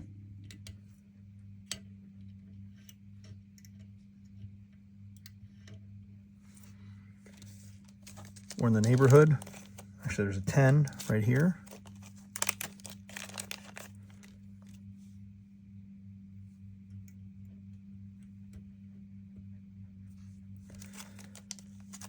There's a 47 over here and a 1 right here. So let's do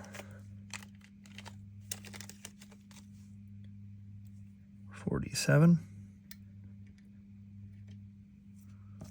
And let's do 1.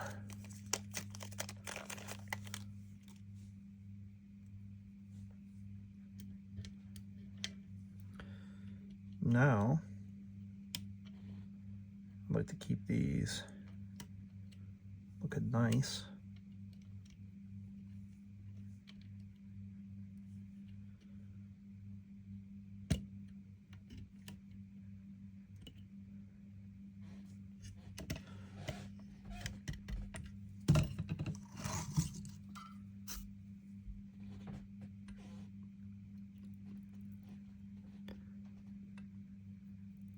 Remember how I said I'd like to do one leg at a time? And then, or one leg on a capacitor, let it cool and do another. I've done that twice in this video where I've just continued going on the same one. It won't hurt anything. It's just, I don't know. I said in another video about the temperature of the soldering iron I use 770 is my, I'm sorry, 757 is my set temp. And it's pretty warm temperature. And if you're not careful, you can burn components. Most of this stuff's pretty resilient.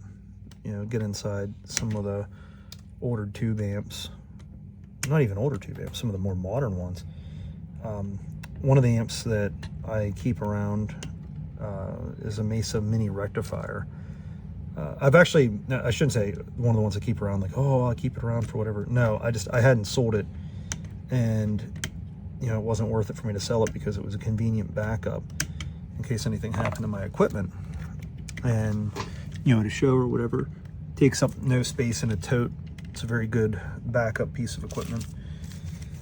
And after a while, I thought, you know, I don't use this, and I built a different backup rig. My other backup rig is a Friedman IRJ with a bunch of pedals in it, and it's great. So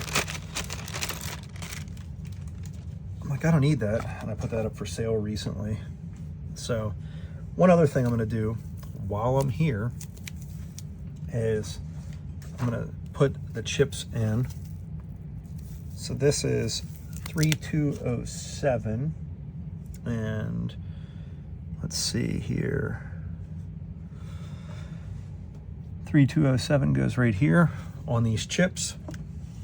I'll bring you out of focus, then I have to focus on it. There's a little detent. Sometimes it's a dot in one of the corners. What that is, that tells you the orientation for where to put your chip. So this chip's going to go here, but just for ease of showing, that little cutout that lines up with this notch.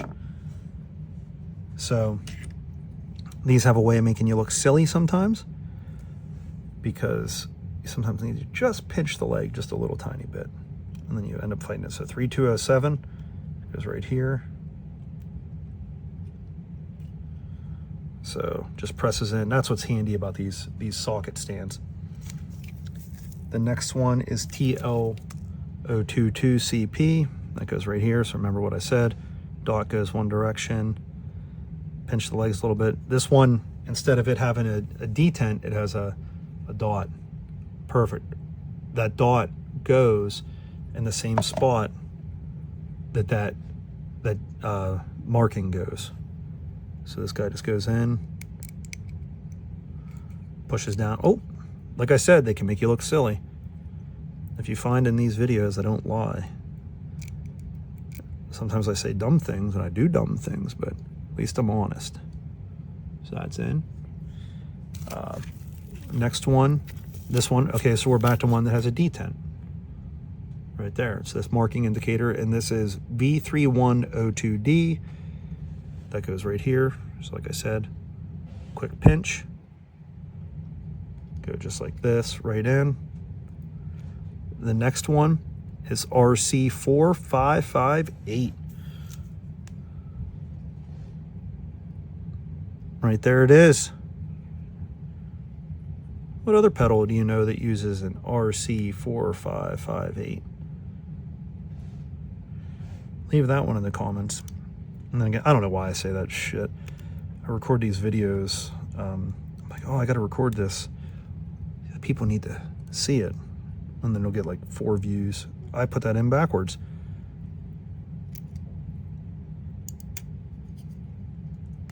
Oh, now I got to...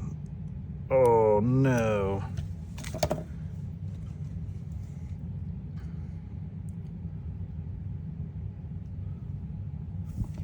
I boogered that up, didn't I? Wow. The other thing, when you're taking your chips out, you don't take them out like I just did. You want to kind of get under it and lift it out flat and evenly. But you won't tell anyone, will you? Boom. So that is every surface component mounted to this. The only things left to install are the LEDs, the jacks, the switch, the power, and these all get put in to the case. So like I said before, when I screwed up the other one, I'm going to move this for a second. Come back here. This is how this sits in there. Before, actually it would sit, I think, probably closer to here. When I did the other one, I did it like this, and that doesn't work. So what I'm going to do here, I'm going to solder some wires. These wires are going to go to the switch and go to the power. So let's get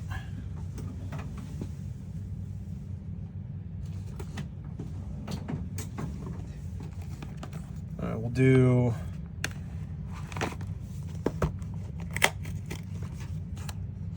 maybe. I think there is a problem with the wire dispenser. Yep, it got twisted up into another color. No big deal. Go like this. Oh man, it really got twisted up in there.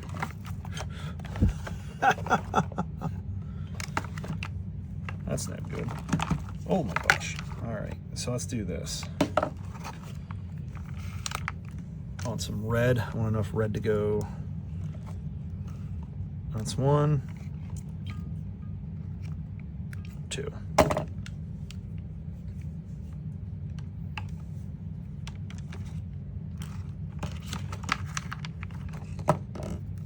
Okay.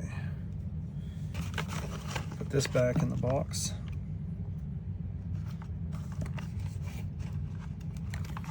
All right. My blue's a little boogered up too. Wow. We're going to go to the board. I'm going to go to the board with a piece of blue.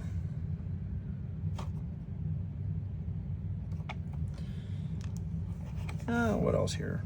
Maybe a piece of yellow.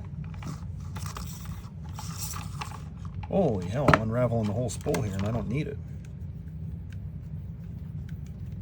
That's all that's going on here. Just me making a damn mess.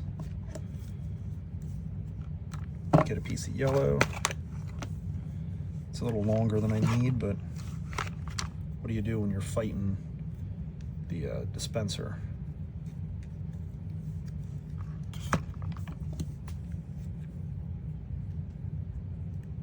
I'll go like that.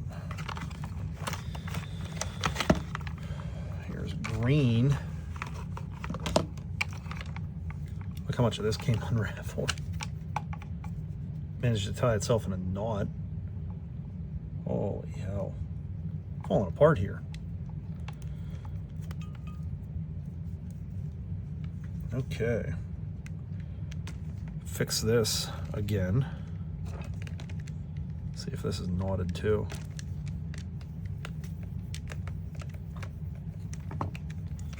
That's what I get for just using different colors instead of using black like I did last time.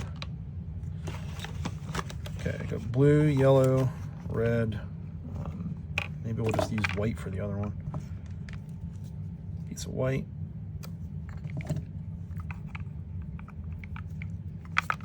Same thing, I gotta untangle this a little bit.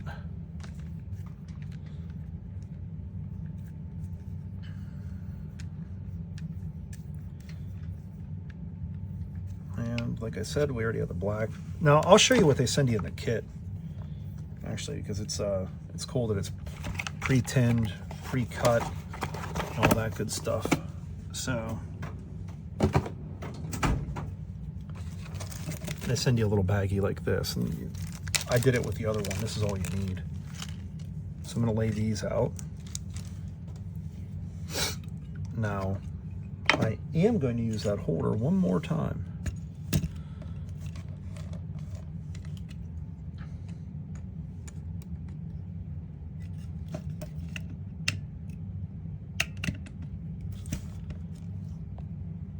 Okay.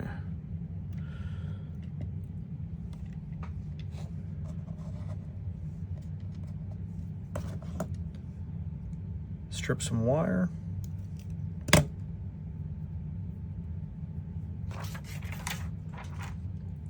Now this wire is not pre-tinned. It's my only complaint about it. I like the jacket, it cuts easy. The wire's good. I'm looking like an idiot with my soldering iron. Trying to tin my wire. Oh my Lord. Okay, this will be one of them.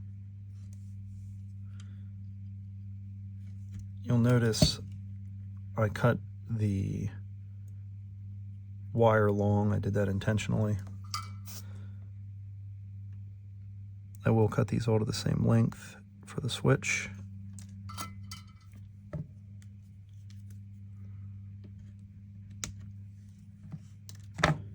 There's that one.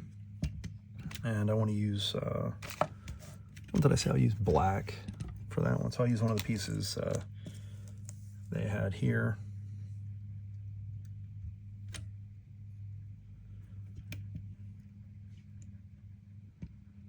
I gotta kind of cheat this for a second.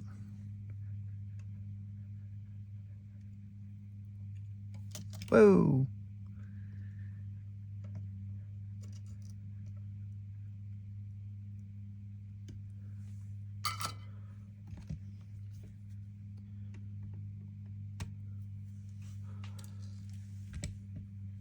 Had to make sure that was a good connection. Do yellow over here. I thought I cut a piece of green because I wanted to use green on the ground just to be cheeky. No other reason. Just gonna tin this yellow.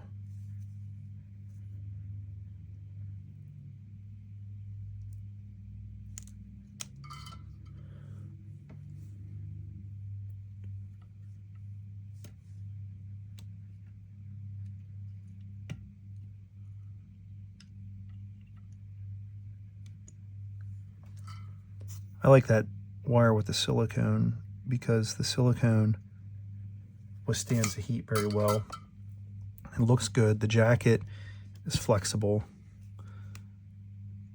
Now for some things it's, you know, it's thicker, the jacket, so it takes up more space. You can see here, this jacket's a little bit thicker than the stranded they give. Just grabbing that box for a piece of green.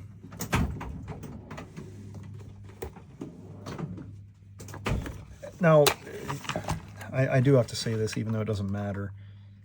Wire does not know what color it is. You could make every wire pink, blue, purple, polka dot, green. It doesn't matter. It doesn't know. But this makes it for an easy identifier. That's the only reason I'm doing it. Then again, I have to say this, I don't generally have to repair pedal kits. I can't think of, aside from building it incorrectly, any that I've had to repair. I mean, look at that, boom.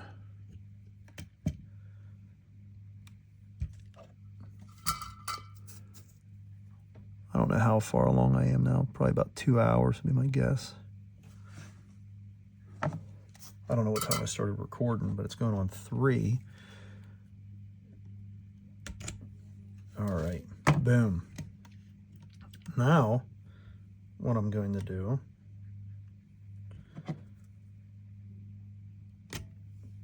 these should all be the same size as that. Boy, I sure cut that a little long, didn't I?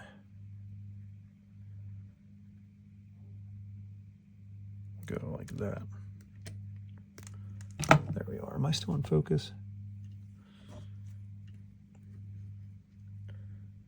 And then I'm going to strip down to there. So yeah, it's going to look like I have a lot of length left here.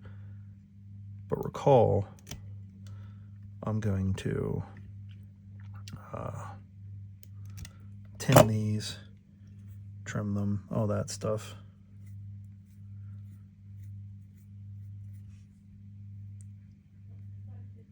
What I should have done in hindsight, now I feel like a real moron. I should have put these onto the switch end first, then installed the switch into the box, then wired them into this. But we didn't. I didn't. You know what? I will say we here. Oh, it's your fault too. I'm just teasing. Look at this disgusting looking thing. All right. Now, I want to get this switch.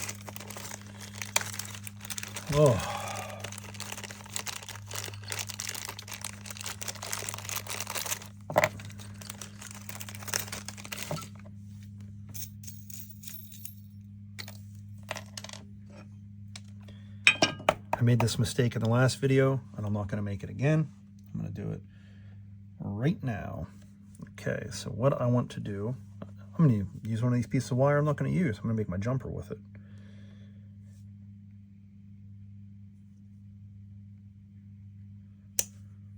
So in the last video, if you recall, if you watched it, if you did, I'm sorry, I made a jumper and then I installed it when the switch was in the case. And I said, I probably should have done this when it was out of the case. It'd be easier. And I did not.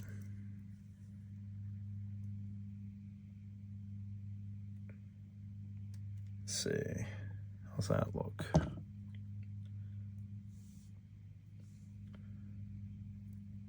Yeah, so this is just a jumper between two legs of the switch.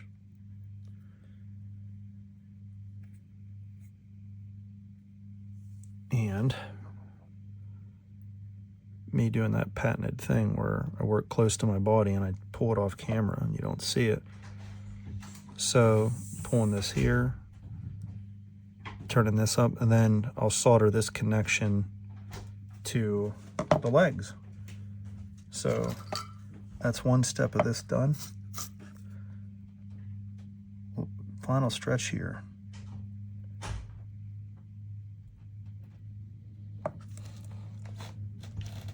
Just a good solder joint on the leg there. Focus on that. I'm going to do the other one now. And that's not the only jumper I have to install. On the box here, I have to do another one.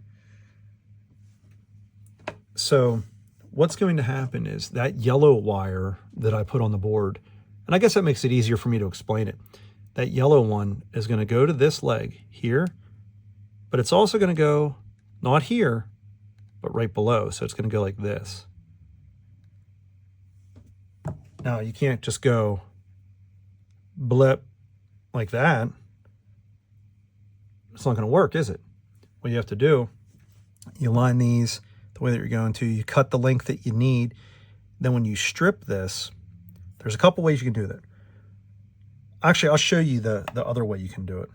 I'm going to take just a piece of scrap wire. I'm going to tin the end. So this is one way you can do it. And in the other video, I did the other way. So here's our tinned end. Go right into here.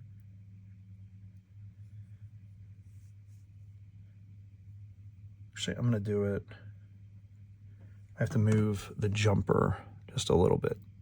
I should have done this the other way first. I should have installed this one.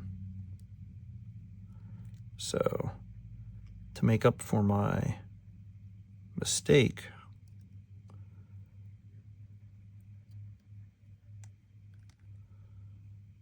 there, I'm going to make the connection on the other side, just like that.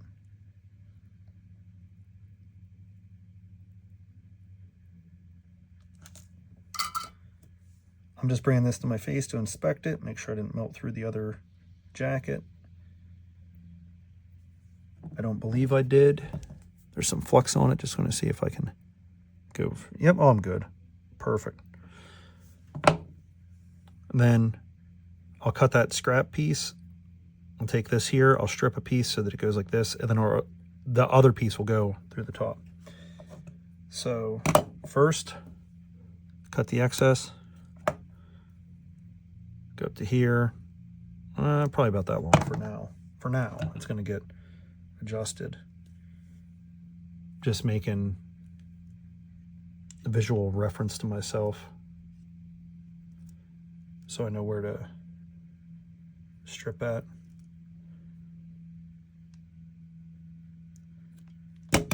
So there.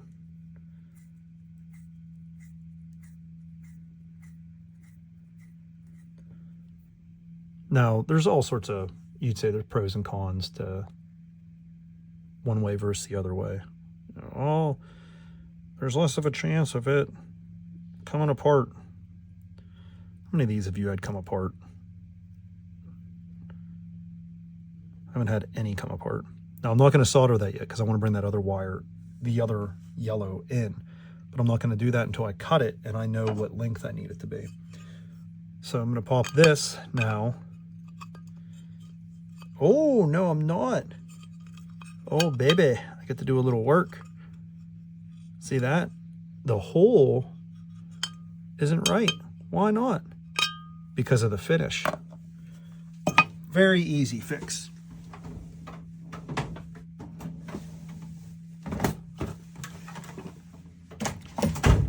Get into the box and get what we need.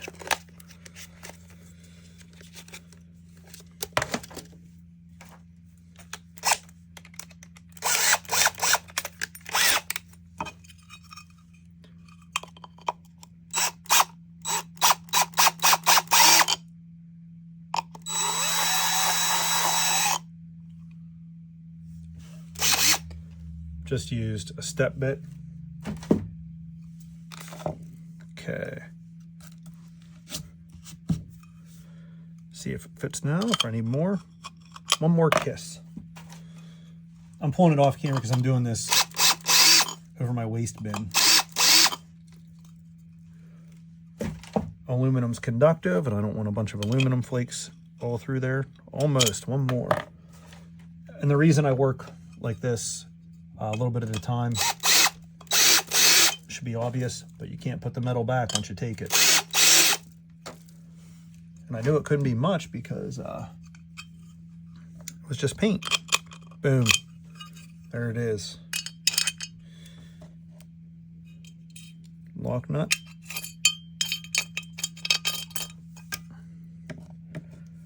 Regular nut.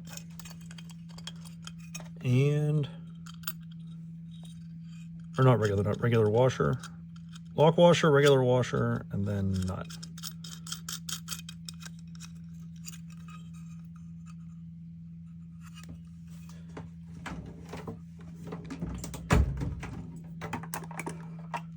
Just getting in the box to get something here.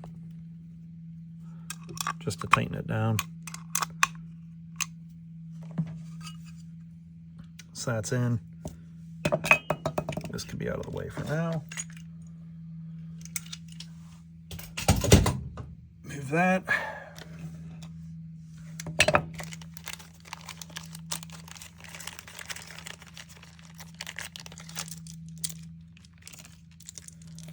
Just these potentiometers with their protective backs.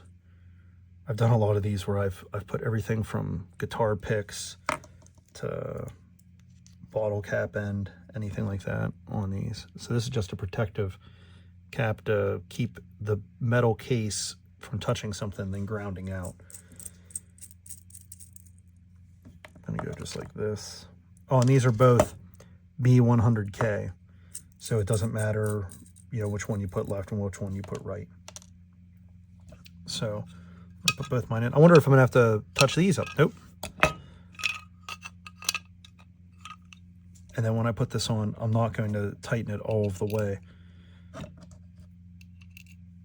because I might have to move them to get the pedal in position, the inside. So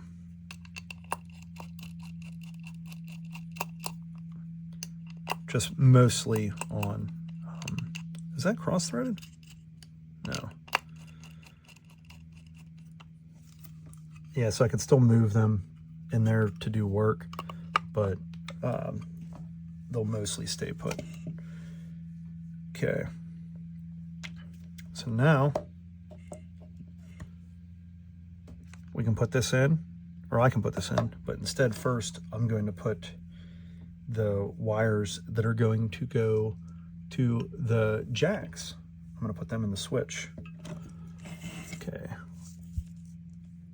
As a note to myself, I'm going to purposely move this forward because I noticed I was pulling it away. I don't know what the hell that is. Towards the end of the videos, I mean, I do it early in some too, but I end up pulling the work closer to my face. I don't know if that's just habit or what. I don't know. Anyway, so as before, I'm leaving this long. I'm going to go this way.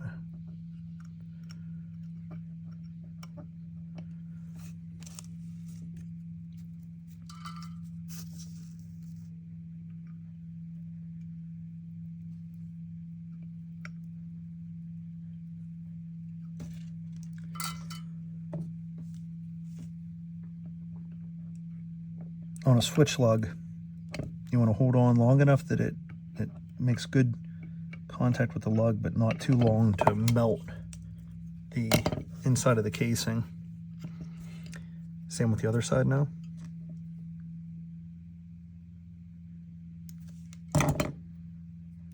I thought that was a neighbor mowing the lawn, but that must be the machine the workers outside are using.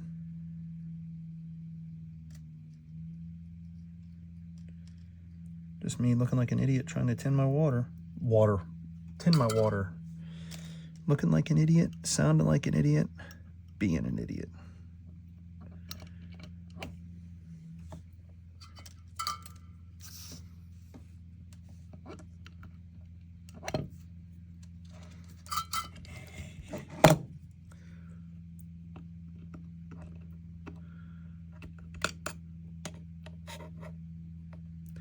Another thing I could have used for that jumper is just a piece of bus wire. I could have taken a piece of regular stranded wire and just put a piece of heat shrink on it. Beautiful, they look good. Okay, now remember I didn't solder that yellow one yet. I'm not soldering that until the other yellow is ready to go into it. So these will go up to the jacks when I put the jacks in. Now, this here, there's a positive and a negative. This is not where an LED would go. The LEDs are going to go down here. I'm going to bring this up close, maybe.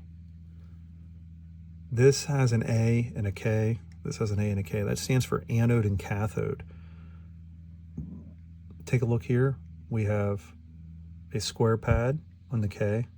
We have a circle pad on the anode.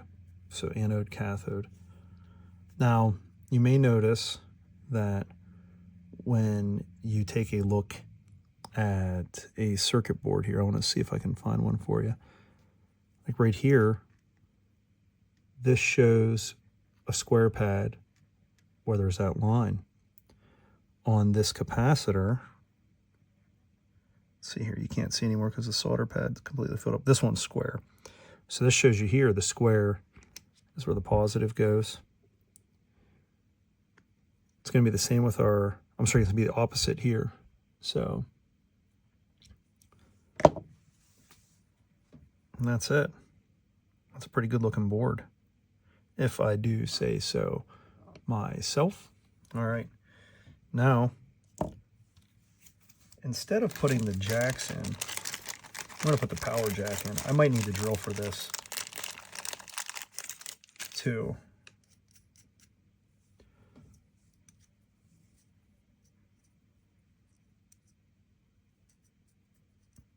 Maybe. You would not have to use a three-pronged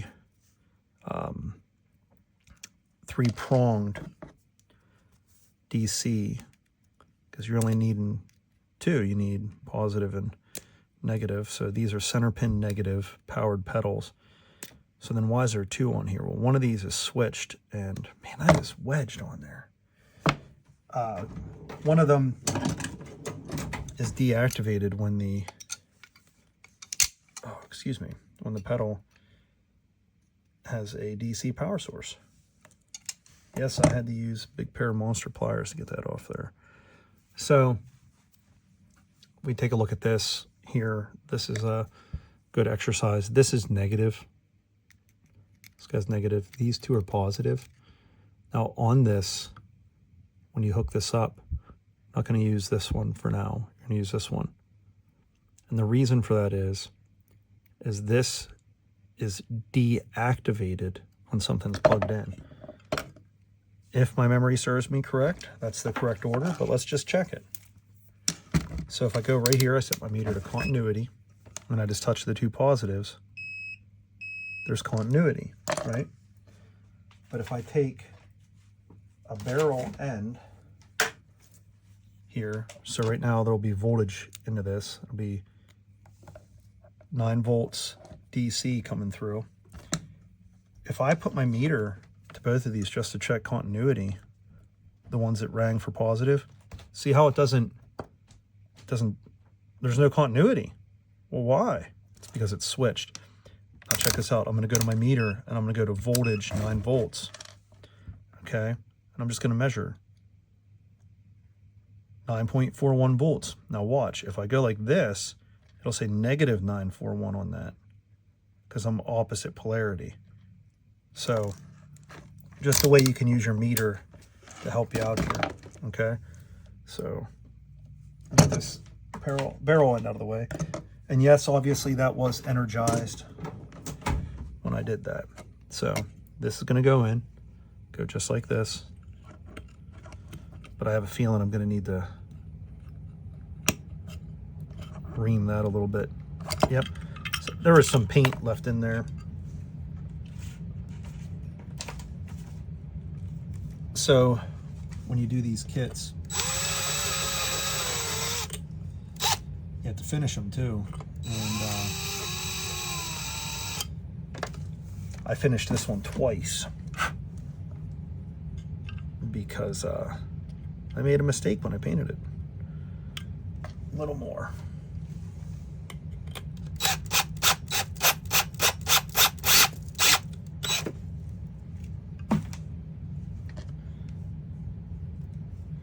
So here we go.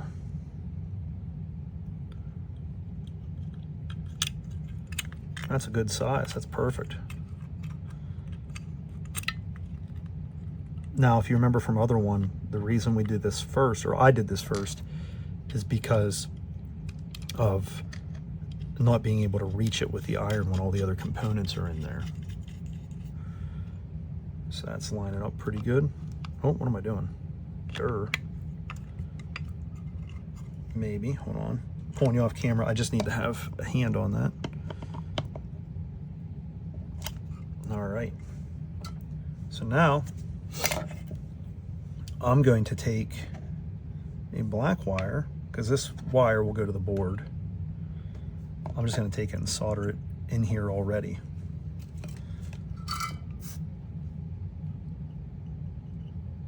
Can I do that with this? Let me think for one moment.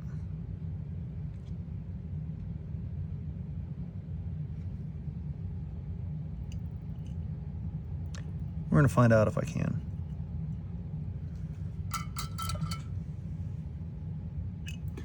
Okay. Now, do I have a piece of red here from the scrap bin that's long enough? Because I could use red for the positive. I mean, if we're going to be snazzy, why not? I have these pieces, but none of those cut will be right.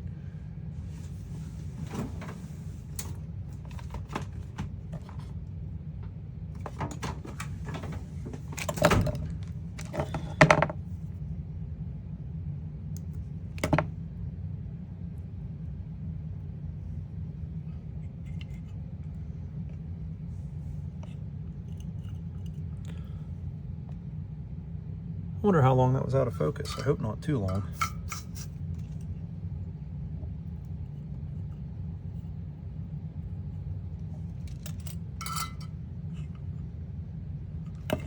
Looks good.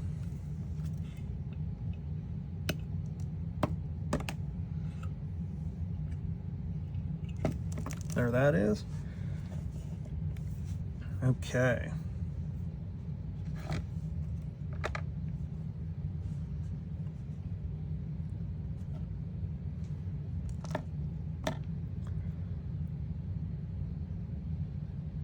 Let's see what we're going to do here.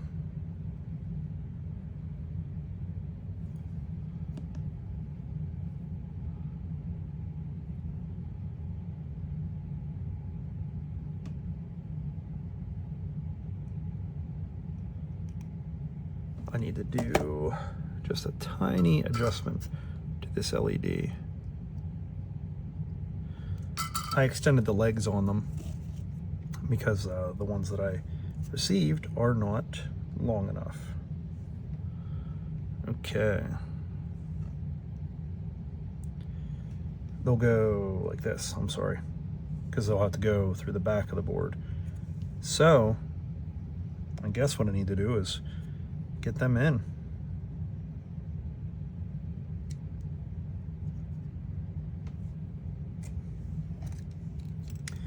Now I wonder if this will be long enough.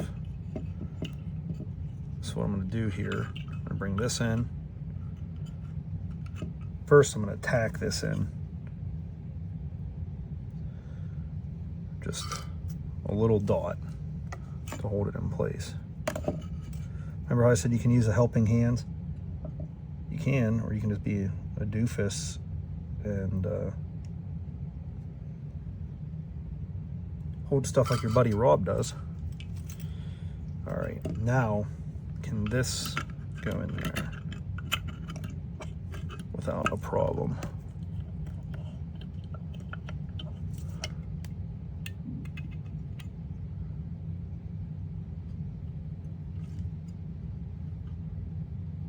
Right, oh, hold on.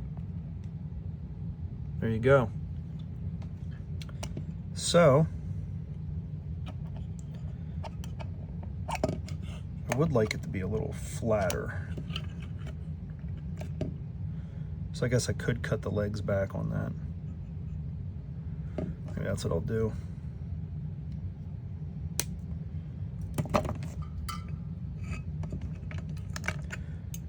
You may have seen this top secret technique in the other video.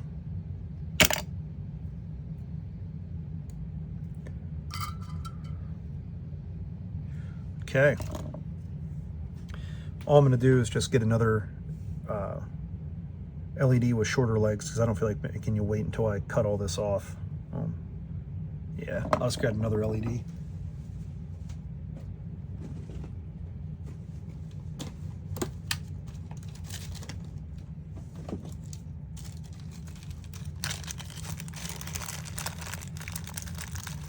I'd like blue for activation and then white for whatever other feature this has. I'll be honest with you, I don't even know what it does, what the other light is for.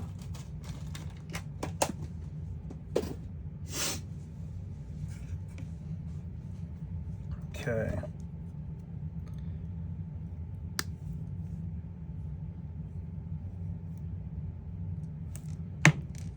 All I was doing there was taking the plastic insert for the bezel with it, so I can use the bezel again, that's all. Why is this out of focus? There it is.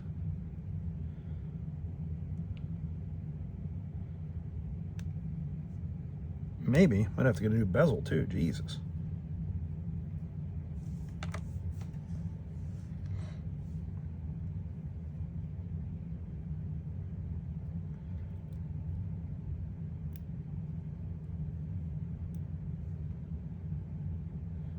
There it is. All right. So what I'm going to do,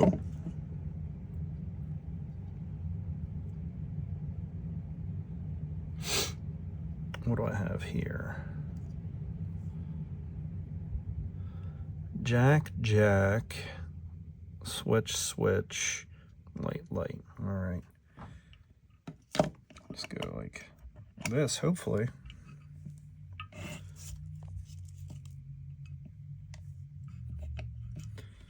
I think an easier way to do it will be to pop it in.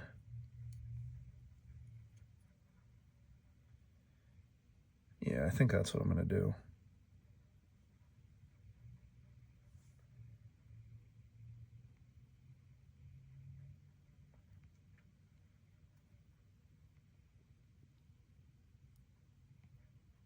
Yeah, that'll be it.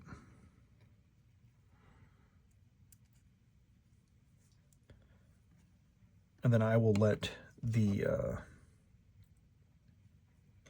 light itself, I guess, tell me what length we need. I'll just press it in and then solder it after it's pressed in. Yeah, that's what I'll do. That is what I will do.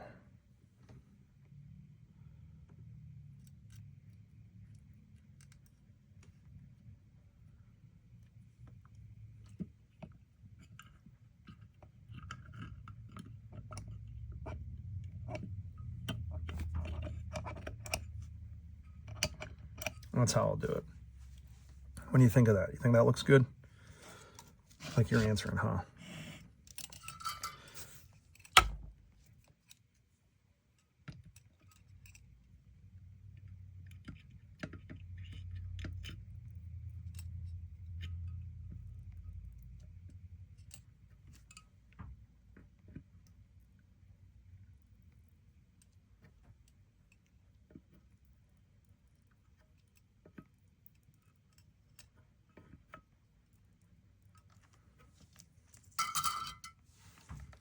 Look at that, looks pretty good. I guess before I did that, I should have installed these.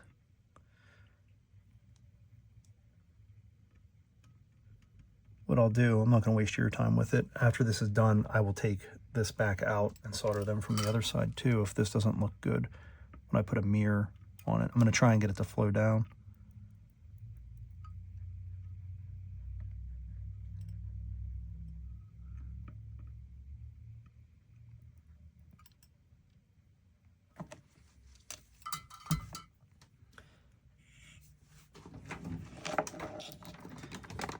And I need a little mirror. Mirror, mirror on the wall.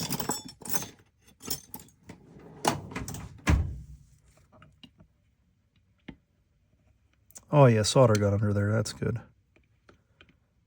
Yep. So that actually works out pretty well. So positive, negative for power right here. These guys here go to the ground on the switch. These guys here, oh not switch, I'm sorry, to the input. These guys here go to the tip. These guys here get installed into the switch. So remember how I said I will cut these to length as needed?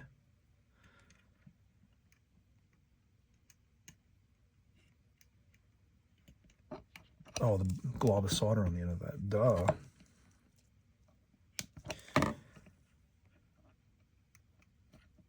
Naturally, it does not need to be this long.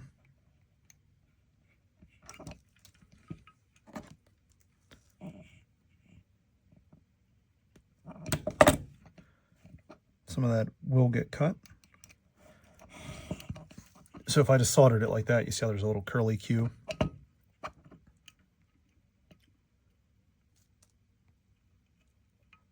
That would give you some room to take the switch out there if you needed, so I'm going to do it that way.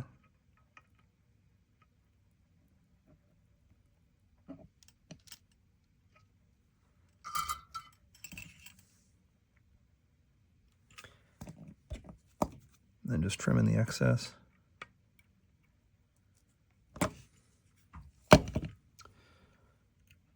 This guy here is going to go to this center lug.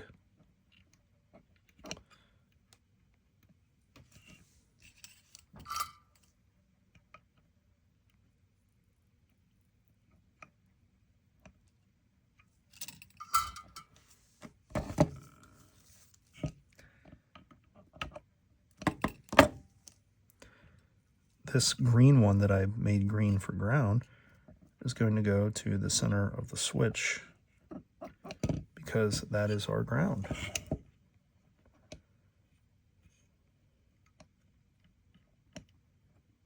I'm going to bring this closer to my face so I can thread it.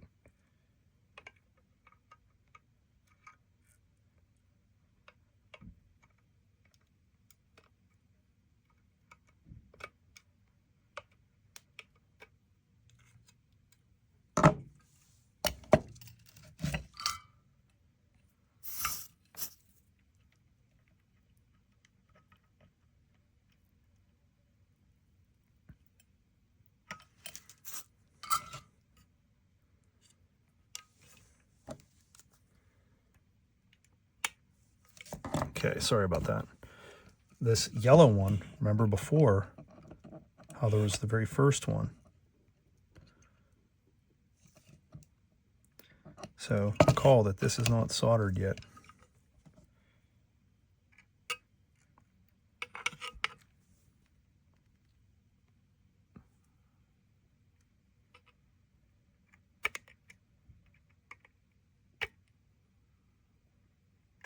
Remember how I said there was extra so I could cut it? That's why. There we are. All right. Time to solder these and cut the excess.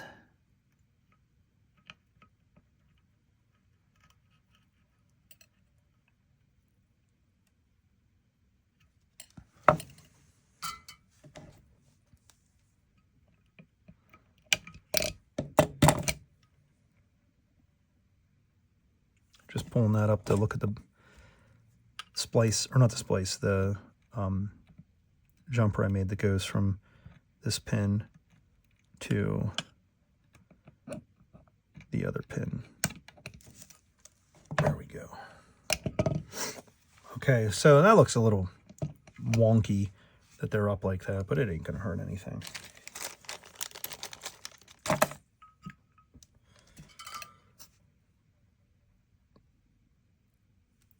And my little tip for these diodes is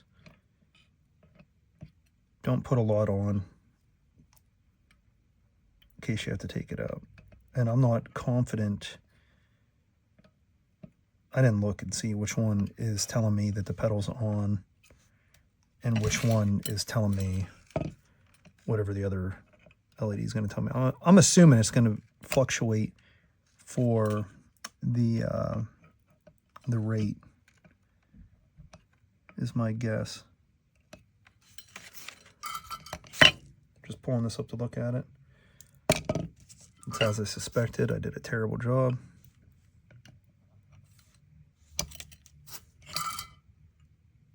Okay, that's right. Now, let's get the jacks put in. Oh, and don't cut your LEDs immediately either. The reason for that is in case you have to flip them around. You know, if you made a mistake.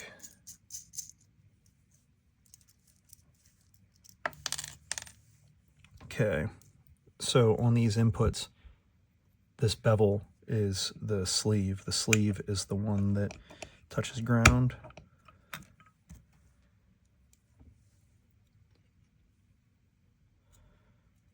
So go like this.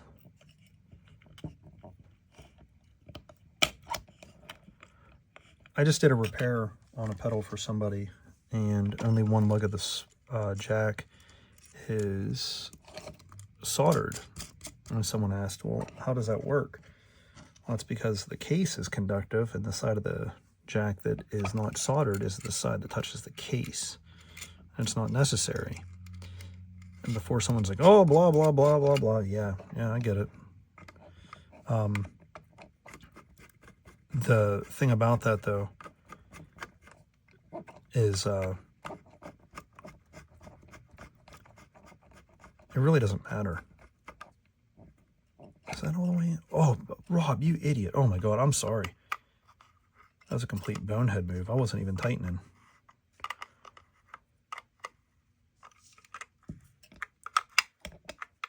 So someone could say, oh, yeah, you know, but if you don't do that, corrosion could build up. All right, yeah, that's true. But why'd the manufacturer do it the way they did? I mean, just, you know, it's a question.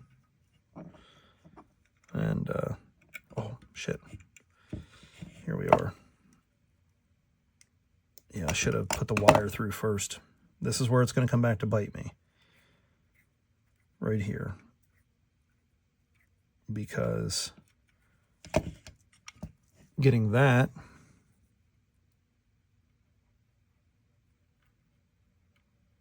neatly into there.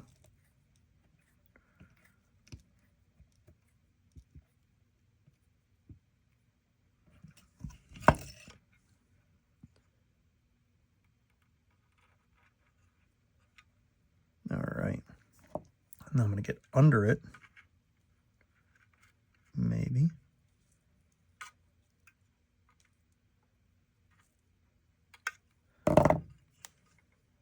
Sorry, I pulled you off camera again. I just don't want that to come down through the top and then bridge the connection. You'll find out real quick when it doesn't work.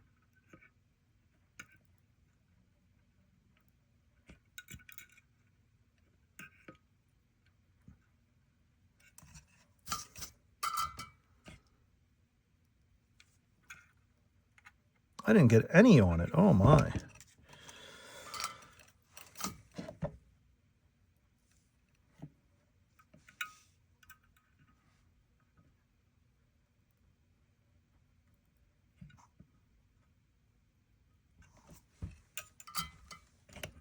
It's on there now, that's for sure. I just have to get in there and carefully cut it, I guess. I am gonna have to take this damn thing apart. Maybe not. Maybe not. I just hit the camera with my head again. Okay. Now, try this guy through the top.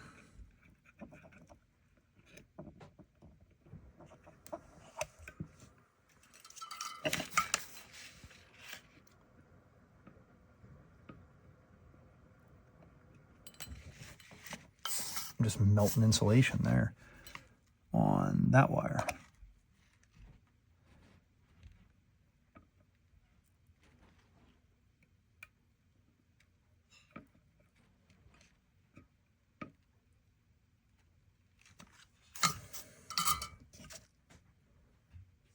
Get my mirror and look under there again.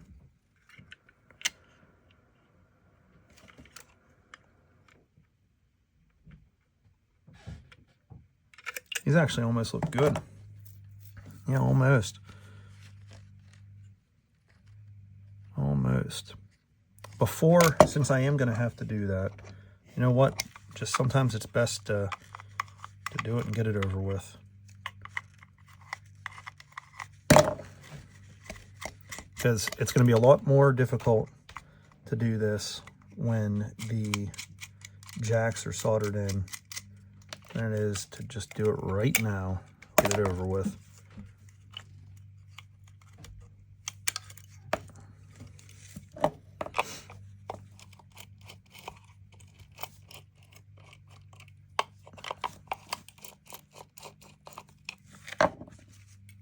And it can't go all the way out, remember that, because of the power jacks being soldered in. All I need is just a little bit of room here. Well, it might be hard for you to see what I'm doing. But all I'm doing is soldering the connections underneath.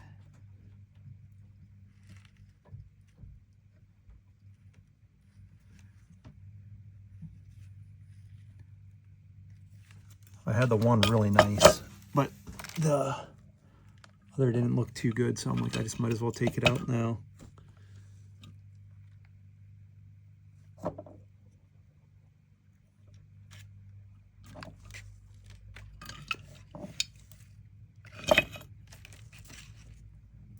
I almost have it.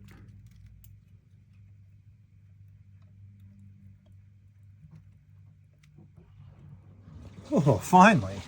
After looking like an idiot for about an hour trying to solder one wire.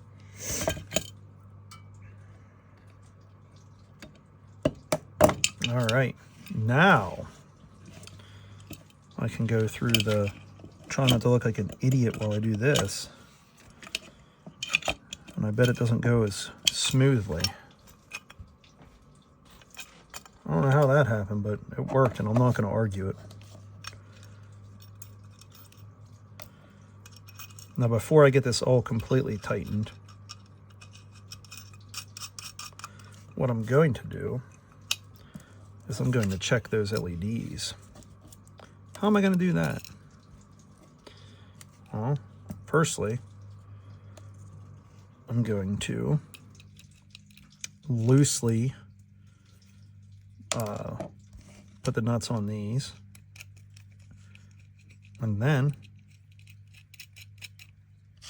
I'm just going to assemble this, put power to it, and if it lights up and works, we know we can get a little further with it. So there's that. Okay, these go to our switches. Switches can go in.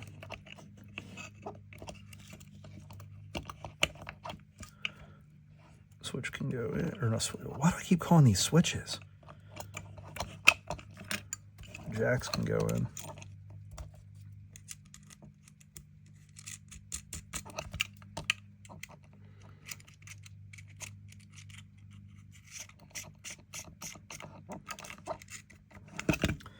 There's that.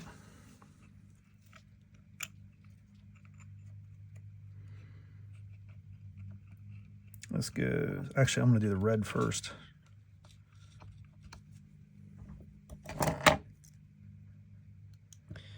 It's a little long, but I'm going to leave it long.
We're getting there. And this time I actually do mean we, because you're part of the journey here. You're watching me take an hour-long project to make it 2.5 hours, I bet.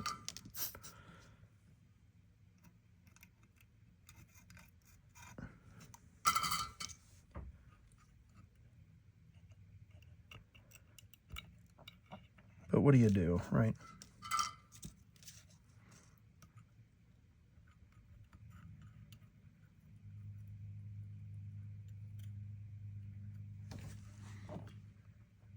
I didn't solder at all.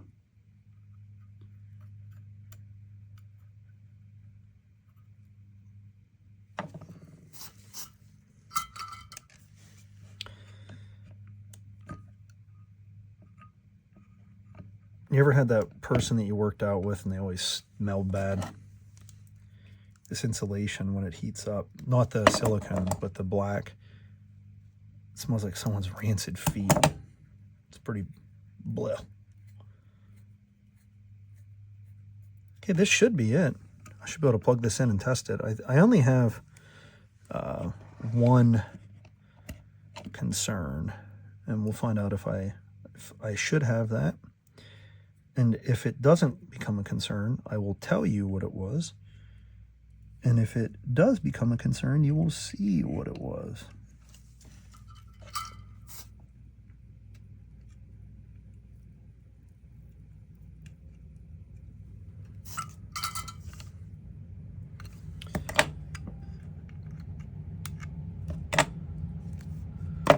Okay, now it's kind of messy right now. And that's all right, it doesn't need to be neat.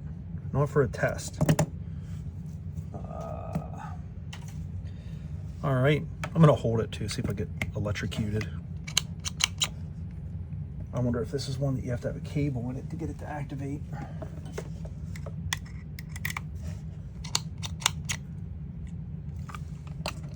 I wonder, okay, so I'll tell you what I think it is that I did wrong. I think that I did not wire the LEDs correctly. We'll go like this, and then I'm just going to check for voltage. and see. What am I? I'm on continuity, not voltage. Okay, can I get in there? 9.4, so I mean voltage is coming through.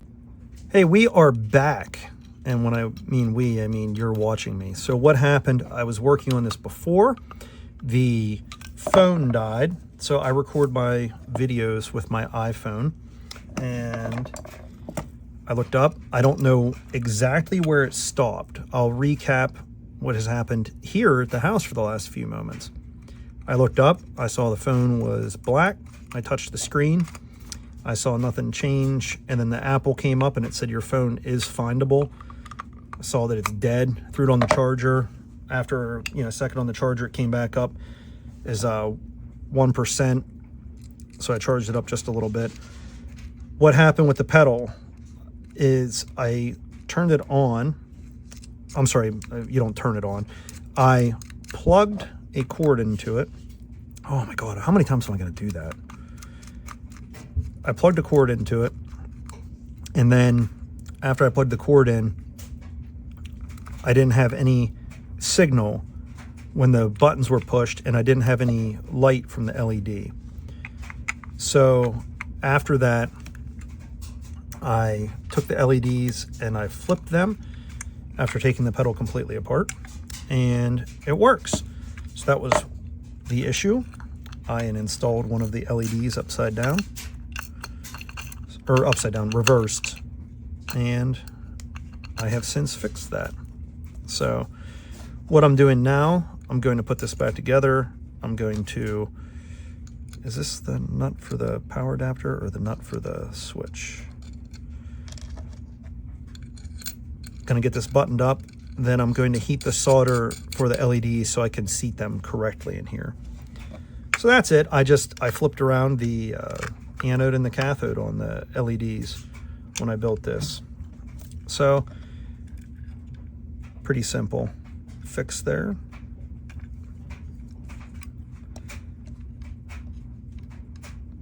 Tighten this nut. Yeah, that's right where that thread stripped on that plastic. I'm gonna go off camera here for just a second. I'm getting a razor blade and I'm just gonna try and clean that thread up where it's boogered up a bit.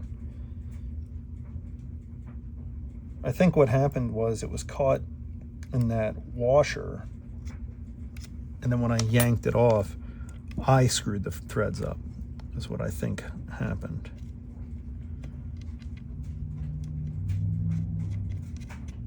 And then just cleaned them up a little bit with the razor. Tighten that up. So like I said, next step, that LED is sitting pretty well. I want that white one to be a little closer to the front. So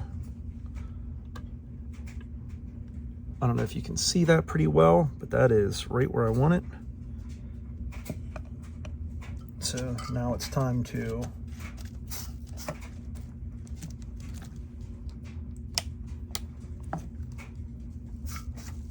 I had to click my iron back up. It went in the standby mode because I was charging the phone. So it's going to heat back up.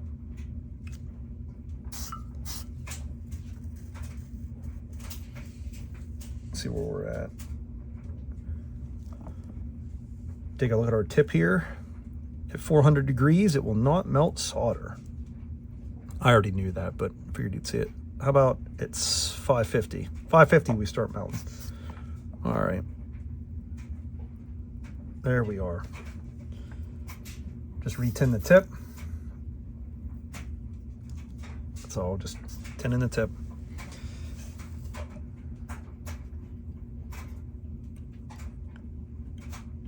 So I think I said it correctly in the video earlier. The longer leg of the LED goes into the anode. But when I installed it, I put the shorter leg, and that is not correct. So now we know that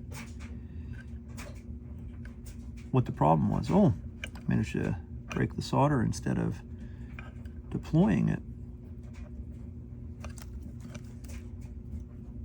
All right, get that block out of there.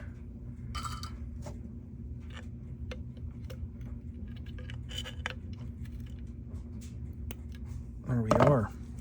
And I don't know why I had a feeling to leave the LED leads long in the other one. I just had a feeling I might have boogered it. Okay, so this is just to test it for now. This is not the sound test.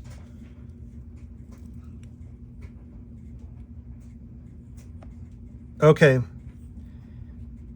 this first knob will be the rate.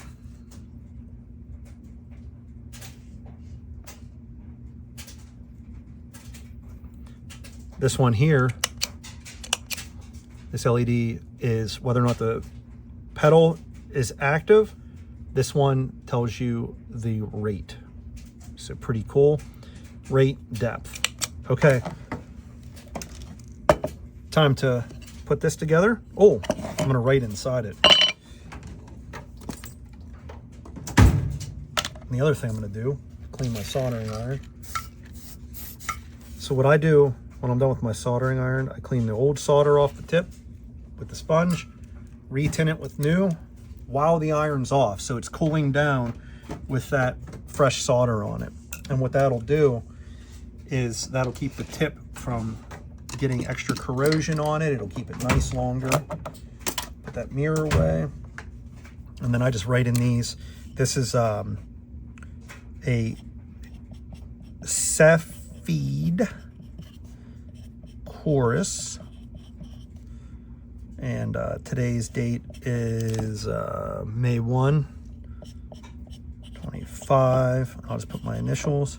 I'll just do the same here.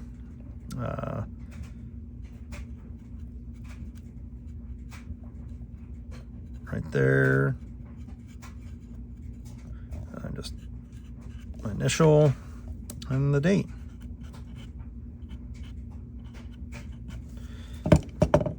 Screw this bad boy together. Put the knobs on it. And the next thing I'm going to do after this will be to get a cable and plug this into an amp in the room. I'm going to do the iPhone audio with that. I'm actually going to do a full video where I hook up an interface, I do proper sound with it, and let you see what we have there. So do this. I'm going to put the knobs on and then plug it in. I mean, it's really that simple. Granted, I managed to drag this on for a while. I bet total I'm at 3 hours. I think had I not been telling you all the stories about stupid city council and our idiot commissioners, maybe some of the other stories of the day, maybe I would have worked a little faster. But the nice thing is, I don't build these to make money. I don't build them to save time. I build these for something that I enjoy doing. I could play a video game, I could read a book, whatever, but there's just something about making something that's more rewarding, I think. How are these? These go in with flathead screws. So these are all the way to their off position.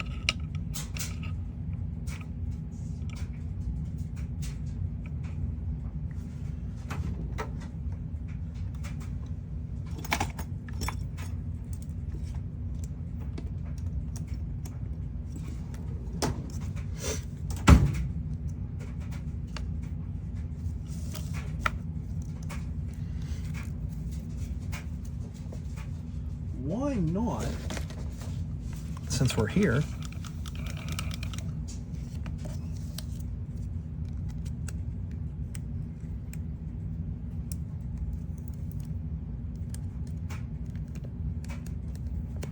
I want them to stick to the back of that, not the other way around. Uh-oh. My decal's not working.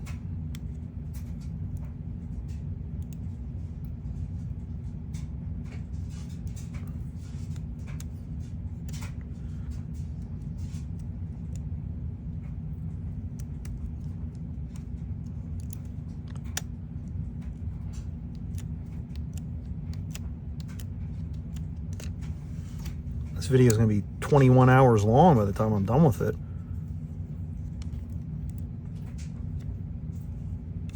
It'd be really funny.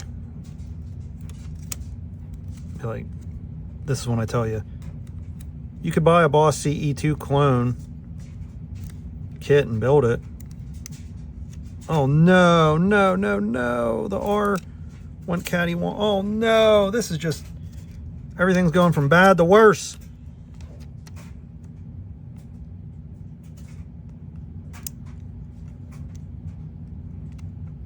Oh no.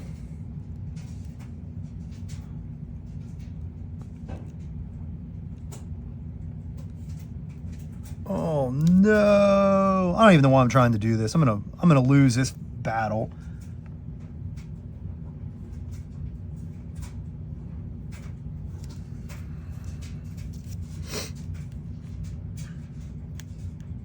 Wow.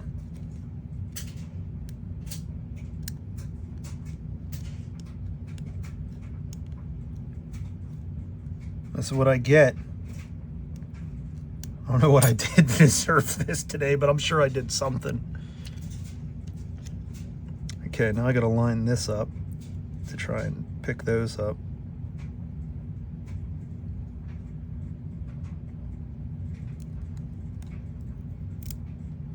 Got the U, like that S to come with it. Oh no! Okay. Lines up with the bottom of the U and the top of the U.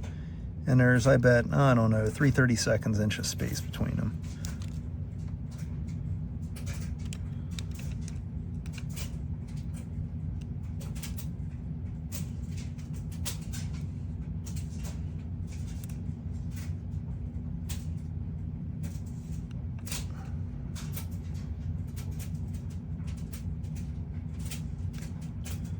I haven't had to stop a video because I'm going to lose my temper and start swearing yet. But I'm pretty close to starting now. About ready to smash it. Oh, come on, come on, come on, come on.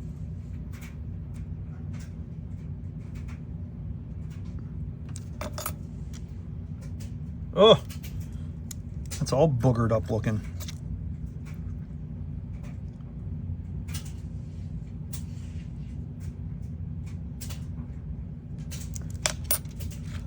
Oh no, come on.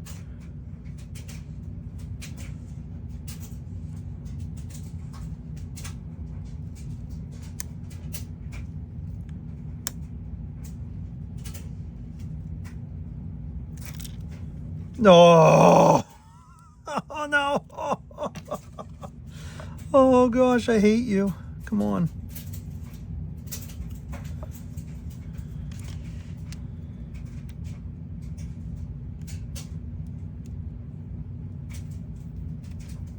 Well,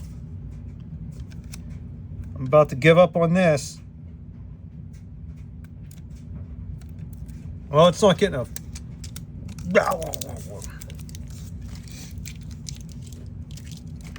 All right, let's put these knobs on.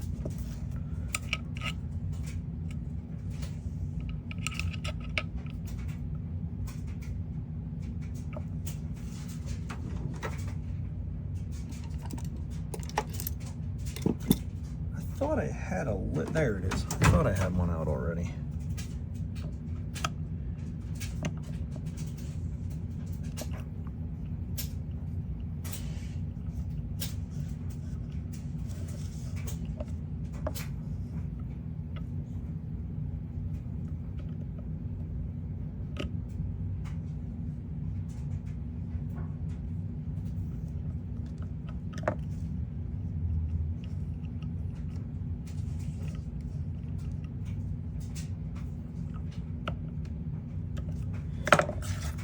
Okay, so what's next? This wraps up this part. I'm going to go and plug this into an amplifier and just strum a couple chords.